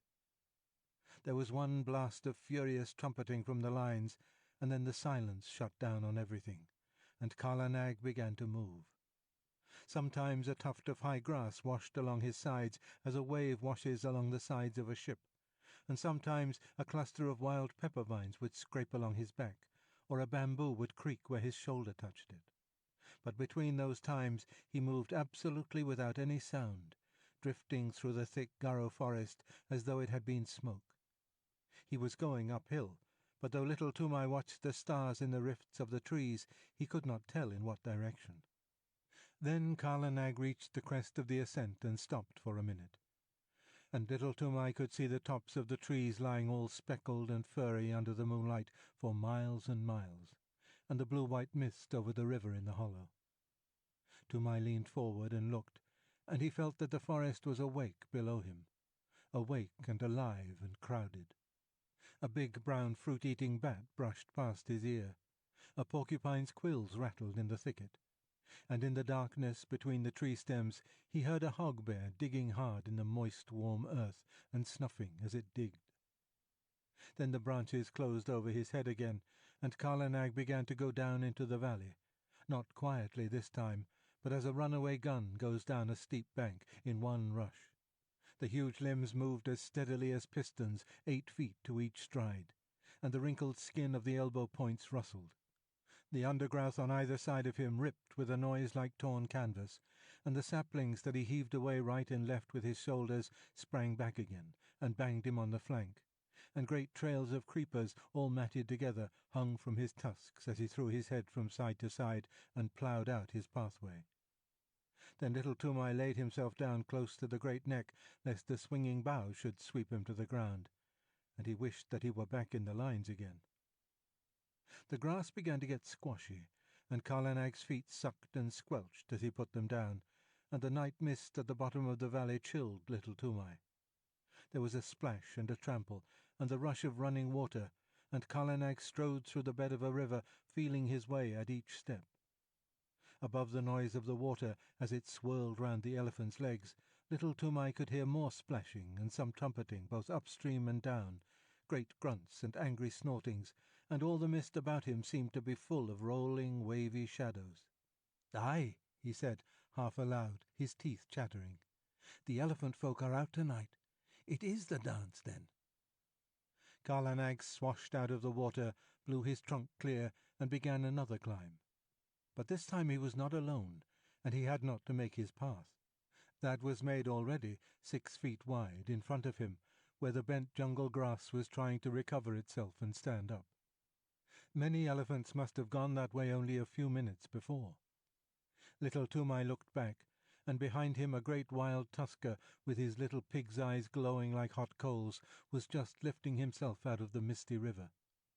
Then the trees closed up again, and they went on and up, with trumpetings and crashings, and the sound of breaking branches on every side of them. At last Karlanag stood still between 2 tree trunks at the very top of the hill. They were part of a circle of trees that grew round an irregular space of some 3 or 4 acres, and in all that space, as little Toomai could see, the ground had been trampled down as hard as a brick floor. Some trees grew in the centre of the clearing, but their bark was rubbed away, and the white wood beneath showed all shiny and polished in the patches of moonlight. There were creepers hanging from the upper branches, and the bells of the flowers of the creepers, great waxy white things like convolvuluses, hung down fast asleep. But within the limits of the clearing there was not a single blade of green, nothing but the trampled earth. The moonlight showed it all iron grey, except where some elephants stood upon it, and their shadows were inky black. Little Toomai looked, holding his breath, with his eyes starting out of his head, and as he looked, more and more and more elephants swung out into the open from between the tree trunks. Little Toomai could count only up to 10, and he counted again and again on his fingers till he lost count of the 10s, and his head began to swim. Outside the clearing he could hear them crashing in the undergrowth as they worked their way up the hillside. But as soon as they were within the circle of the tree trunks, they moved like ghosts. There were white-tusked wild males, with fallen leaves and nuts and twigs lying in the wrinkles of their necks and the folds of their ears. Fat, slow-footed she-elephants, with restless little pinky-black calves only 3 or 4 feet high running under their stomachs. Young elephants with their tusks just beginning to show, and very proud of them. Lanky, scraggy old maid elephants with their hollow, anxious faces and trunks like rough bark. Savage old bull elephants, scarred from shoulder to flank with great wheals and cuts of bygone fights, and the caked dirt of their solitary mud baths dropping from their shoulders. And there was one with a broken tusk and the marks of the full stroke, the terrible drawing scrape of a tiger's claws on his side. They were standing head to head, or walking to and fro across the ground in couples, or rocking and swaying all by themselves, scores and scores of elephants. Toomai knew that so long as he lay still on Karlanag's neck, nothing would happen to him. For even in the rush and scramble of a keddah drive, a wild elephant does not reach up with his trunk and drag a man off the neck of a tame elephant. And these elephants were not thinking of men that night. Once they started and put their ears forward when they heard the clinking of a leg-iron in the forest. But it was Padmini, Peterson Sahib's pet elephant, her chain snapped short off, grunting, snuffling up the hillside. She must have broken her pickets and come straight from Peterson Sahib's camp. and Little Toomai saw another elephant, one that he did not know, with deep rope galls on his back and breast. He too must have run away from some camp in the hills about. At last there was no sound of any more elephants moving in the forest, and Kala Nag rolled out from his station between the trees and went into the middle of the crowd, clucking and gurgling, and all the elephants began to talk in their own tongue and to move about. Still lying down, Little Toomai looked down upon scores and scores of broad backs and wagging ears and tossing trunks and little rolling eyes. He heard the click of tusks as they crossed other tusks by accident, and the dry rustle of trunks twined together, and the chafing of enormous sides and shoulders in the crowd, and the incessant flick and hiss of the great tails. Then a cloud came over the moon, and he sat in black darkness. But the quiet, steady hustling and pushing and gurgling went on just the same. He knew that there were elephants all round Kala Nag, and that there was no chance of backing him out of the assembly. So he set his teeth and shivered. In Akeda, at least, there was torchlight and shouting, but here he was all alone in the dark, and once a trunk came up and touched him on the knee. Then an elephant trumpeted, and they all took it up for 5 or 10 terrible seconds. The dew from the trees above spattered down like rain on the unseen backs, and a dull booming noise began, not very loud at first, and Little Toomai could not tell what it was. But it grew and grew, and Kala Nag lifted up one forefoot and then the other, and brought them down on the ground. 1, 2, 1, 2, as steadily as trip hammers. The elephants were stamping all together now, and it sounded like a war drum beaten at the mouth of a cave. The dew fell from the trees till there was no more left to fall, and the booming went on, and the ground rocked and shivered, and Little Toomai put his hands up to his ears to shut out the sound. But it was all one gigantic jar that ran through him, this stamp of hundreds of heavy feet on the raw earth. Once or twice he could feel Kala Nag and all the others surge forward a few strides, and the thumping would change to the crushing sound of juicy green things being bruised. But in a minute or two the boom of feet on hard earth began again. A tree was creaking and groaning somewhere near him. He put out his arm and felt the bark, but Kala Nag moved forward, still tramping, and he could not tell where he was in the clearing. There was no sound from the elephants, except once, when 2 or 3 little calves squeaked together. Then he heard a thump and a shuffle, and the booming went on. It must have lasted fully 2 hours, and Little Toomai ached in every nerve, but he knew by the smell of the night air that the dawn was coming. The morning broke in one sheet of pale yellow behind the green hills, and the booming stopped with the first ray, as though the light had been an order. Before Little Toomai had got the ringing out of his head, before even he had shifted his position, there was not an elephant in sight except Kala Nag, Pudmini, and the elephant with the rope galls, and there was neither sign nor rustle nor whisper down the hillsides to show where the others had gone. Little Toomai stared again and again. The clearing, as he remembered it, had grown in the night. More trees stood in the middle of it, but the undergrowth and the jungle grass at the sides had been rolled back. Little Toomai stared once more. Now he understood the trampling. The elephants had stamped out more room, had stamped the thick grass and juicy cane to trash, the trash into slivers, the slivers into tiny fibres, and the fibres into hard earth. "Wah!" said Little Toomai, and his eyes were very heavy. "Kala Nag, my lord, let us keep by Pudmini and go to Peterson Sahib's camp, or I shall drop from thy neck." The third elephant watched the 2 go away, snorted, wheeled round, and took his own path. He may have belonged to some little native king's establishment 50 or 60 or 100 miles away. 2 hours later, as Peterson Sahib was eating early breakfast, his elephants, who had been double-chained that night, began to trumpet, and Pudmini, mired to the shoulders, with Kala Nag very footsore, shambled into the camp. Little Toomai's face was grey and pinched, and his hair was full of leaves and drenched with dew. But he tried to salute Peterson Sahib, and cried faintly, "The dance, the elephant dance, I have seen it, and I die." As Kala Nag sat down, he slid off his neck in a dead faint. But, since native children have no nerves worth speaking of, In 2 hours he was lying very contentedly in Peterson Sahib's hammock, with Peterson Sahib's shooting coat under his head, and a glass of warm milk, a little brandy, with a dash of quinine inside of him.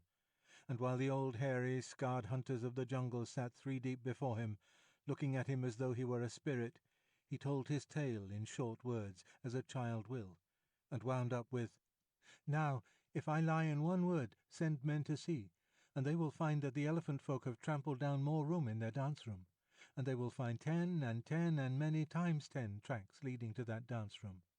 They made more room with their feet. I have seen it. Kala Nag took me, and I saw. Also, Kala Nag is very leg-weary."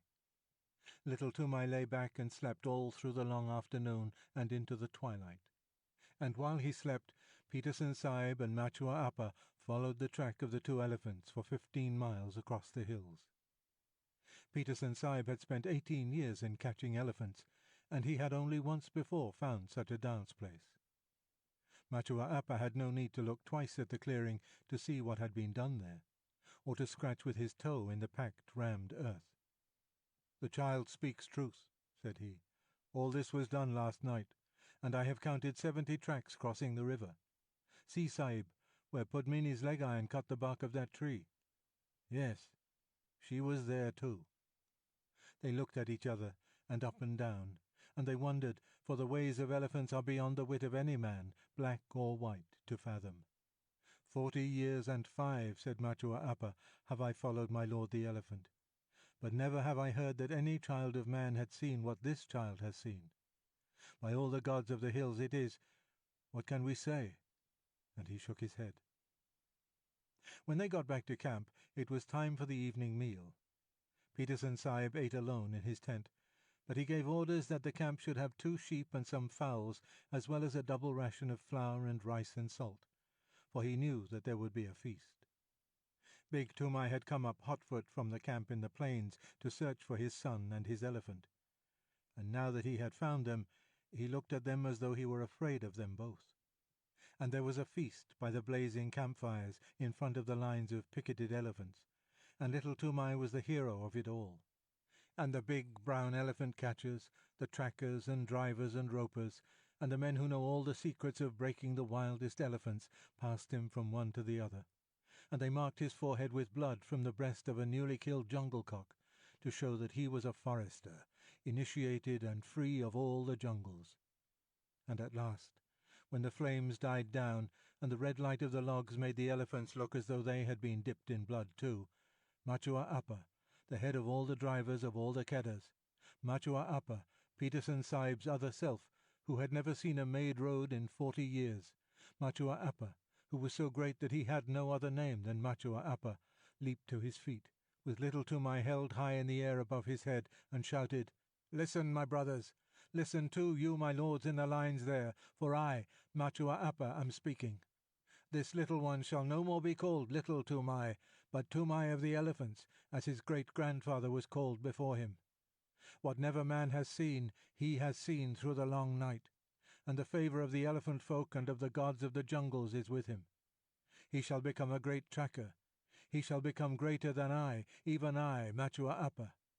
He shall follow the new trail, and the stale trail, and the mixed trail, with a clear eye. He shall take no harm in the Keddah when he runs under their bellies to rope the wild tuskers, and if he slips before the feet of the charging bull-elephant, that bull-elephant shall know who he is, and shall not crush him. Hi, my lords in the chains!" He whirled up the line of pickets. "Here is the little one that has seen your dances in your hidden places, the sight that never man saw. Give him honour, my lords. Salam Karo, my children.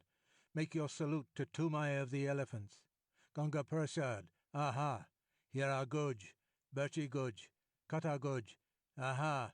Pudmini, thou hast seen him at the dance, and thou too, Kala Nag, my pearl among elephants, aha! Together to Toomai of the Elephants, Barao!" And at that last wild yell the whole line flung up their trunks till the tips touched their foreheads, and broke out into the full salute, the crashing trumpet peal that only the Viceroy of India hears, the Salamut of the Keddah. But it was all for the sake of little Toomai, who had seen what never man had seen before, the dance of the elephants at night and alone in the heart of the Garo hills. Shiv and the Grasshopper, the song that Tumai's mother sang to the baby. Shiv, who poured the harvest and made the winds to blow, sitting at the doorways of a day of long ago, gave to each his portion, food and toil and fate, from the king upon the guddy to the beggar at the gate. All things made he, Shiva the preserver. Mahadeo, Mahadeo, he made all, thorn for the camel, fodder for the kine, and mother's heart for sleepyhead, O little son of mine. Wheat he gave to rich folk, millet to the poor, broken scraps for holy men that beg from door to door. Cattle to the tiger, carrion to the kite, and rags and bones to wicked wolves without the wall at night. Naught he found too lofty, none he saw too low. Parvati beside him watched them come and go. Thought to cheat her husband, turning Shiv to jest. Stole the little grasshopper and hid it in her breast. So she tricked him, Shiva the preserver. Mahadeo, Mahadeo, turn and see. Tall are the camels, heavy are the kine, but this was least of little things, O little son of mine. When the dole was ended, laughingly she said, Master of 1,000,000 mouths, is not one unfed? Laughing Shiva made answer, all have had their part, even he, the little one, hidden neath thy heart. From her breast she plucked it, Parvati the thief, saw the least of little things gnawed a new-grown leaf, saw and feared and wondered, making prayer to Shiv, who hath surely given meat to all that live. All things made he, Shiva the preserver. Mahadeo, Mahadeo, he made all, thorn for the camel, fodder for the kine, and mother's heart for sleepyhead, O little son of mine. Her Majesty's Servants. You can work it out by fractions or by simple rule of 3, but the way of Tweedledum is not the way of Tweedledee. You can twist it, you can turn it, you can plait it till you drop, but the way of Pilly-Winky is not the way of Winky-Pop. Her Majesty's Servants. It had been raining heavily for 1 whole month, raining on a camp of 30,000 men, thousands of camels, elephants, horses, bullocks, and mules, all gathered together at a place called Rawalpindi, to be reviewed by the Viceroy of India. He was receiving a visit from the Amir of Afghanistan, a wild king of a very wild country, and the Amir had brought with him for a bodyguard 800 men and horses who had never seen a camp or a locomotive before in their lives. Savage men and savage horses from somewhere at the back of Central Asia. Every night a mob of these horses would be sure to break their heel ropes and stampede up and down the camp through the mud in the dark, or the camels would break loose and run about and fall over the ropes of the tents, and you can imagine how pleasant that was for men trying to go to sleep. My tent lay far away from the camel lines, and I thought it was safe. But one night a man popped his head in and shouted, "Get out, quick! They're coming! My tent's gone!" I knew who they were, so I put on my boots and waterproof and scuttled out into the slush.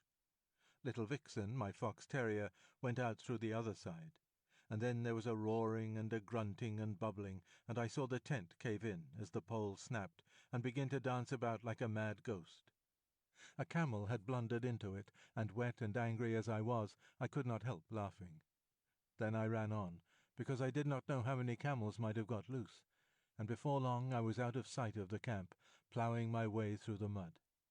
At last I fell over the tail end of a gun, and by that I knew I was somewhere near the artillery lines, where the cannon were stacked at night. As I did not want to plouter about any more in the drizzle and the dark, I put my waterproof over the muzzle of one gun and made a sort of wigwam with 2 or 3 rammers that I found, and lay along the tail of another gun, wondering where Vixen had got to and where I might be. Just as I was getting ready to sleep, I heard a jingle of harness and a grunt, and a mule passed me, shaking his wet ears. He belonged to a screw-gun battery, for I could hear the rattle of the straps and rings and chains and things on his saddle-pad. The screw-guns are tidy little cannon made in 2 pieces that are screwed together when the time comes to use them. They are taken up mountains anywhere that a mule can find a road, and they are very useful for fighting in rocky country. Behind the mule there was a camel, with his big soft feet squelching and slipping in the mud, and his neck bobbing to and fro like a strayed hen's. Luckily, I knew enough of beast language, not wild beast language, but camp beast language, of course, from the natives to know what he was saying. He must have been the one that flopped into my tent, for he called to the mule, "What shall I do? Where shall I go? I have fought with a white thing that waved, and it took a stick and hit me on the neck." That was my broken tent pole, and I was very glad to know it. "Shall we run on?" "Oh, it was you," said the mule. "You and your friends that have been disturbing the camp.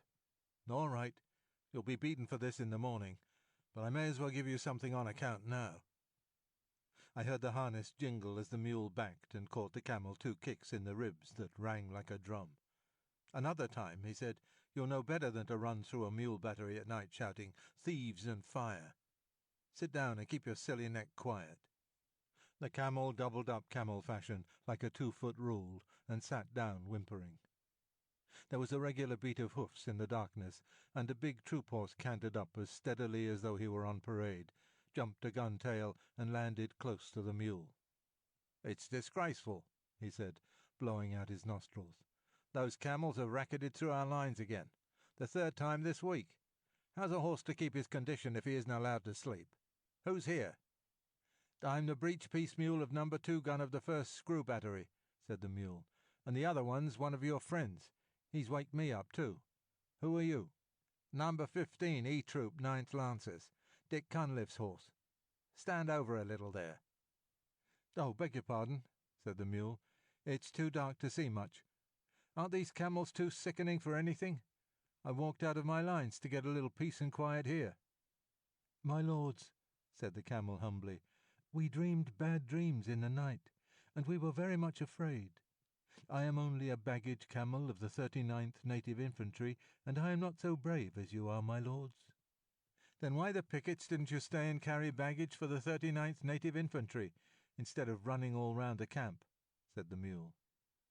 "They were such very bad dreams," said the camel. "I am sorry. Listen, what is that? Shall we run on again?" "Sit down," said the mule, "or you'll snap your long legs between the guns." He cocked one ear and listened. "Bullocks," he said. "Gun bullocks. On my word, you and your friends have waked the camp very thoroughly. Takes a good deal of prodding to put up a gun bullock." I heard a chain dragging along the ground, and a yoke of the great sulky white bullocks that drag the heavy siege guns when the elephants won't go any nearer to the firing came shouldering along together, and almost stepping on the chain was another battery mule calling wildly for Billy. "That's one of our recruits," said the old mule to the troop horse. "He's calling for me." "Here, youngster, stop squealing. The dark never hurt anybody yet." The gun bullocks lay down together and began chewing the cud, but the young mule huddled close to Billy. "Things," he said. "Fearful and horrible things, Billy. They came into our lines while we were asleep. Do you think they'll kill us?" "I've a very great mind to give you a No. 1 kicking," said Billy. "The idea of a 14-hand mule with your training disgracing the battery before this gentleman." "Gently, gently," said the troop horse. "Remember, they are always like this to begin with.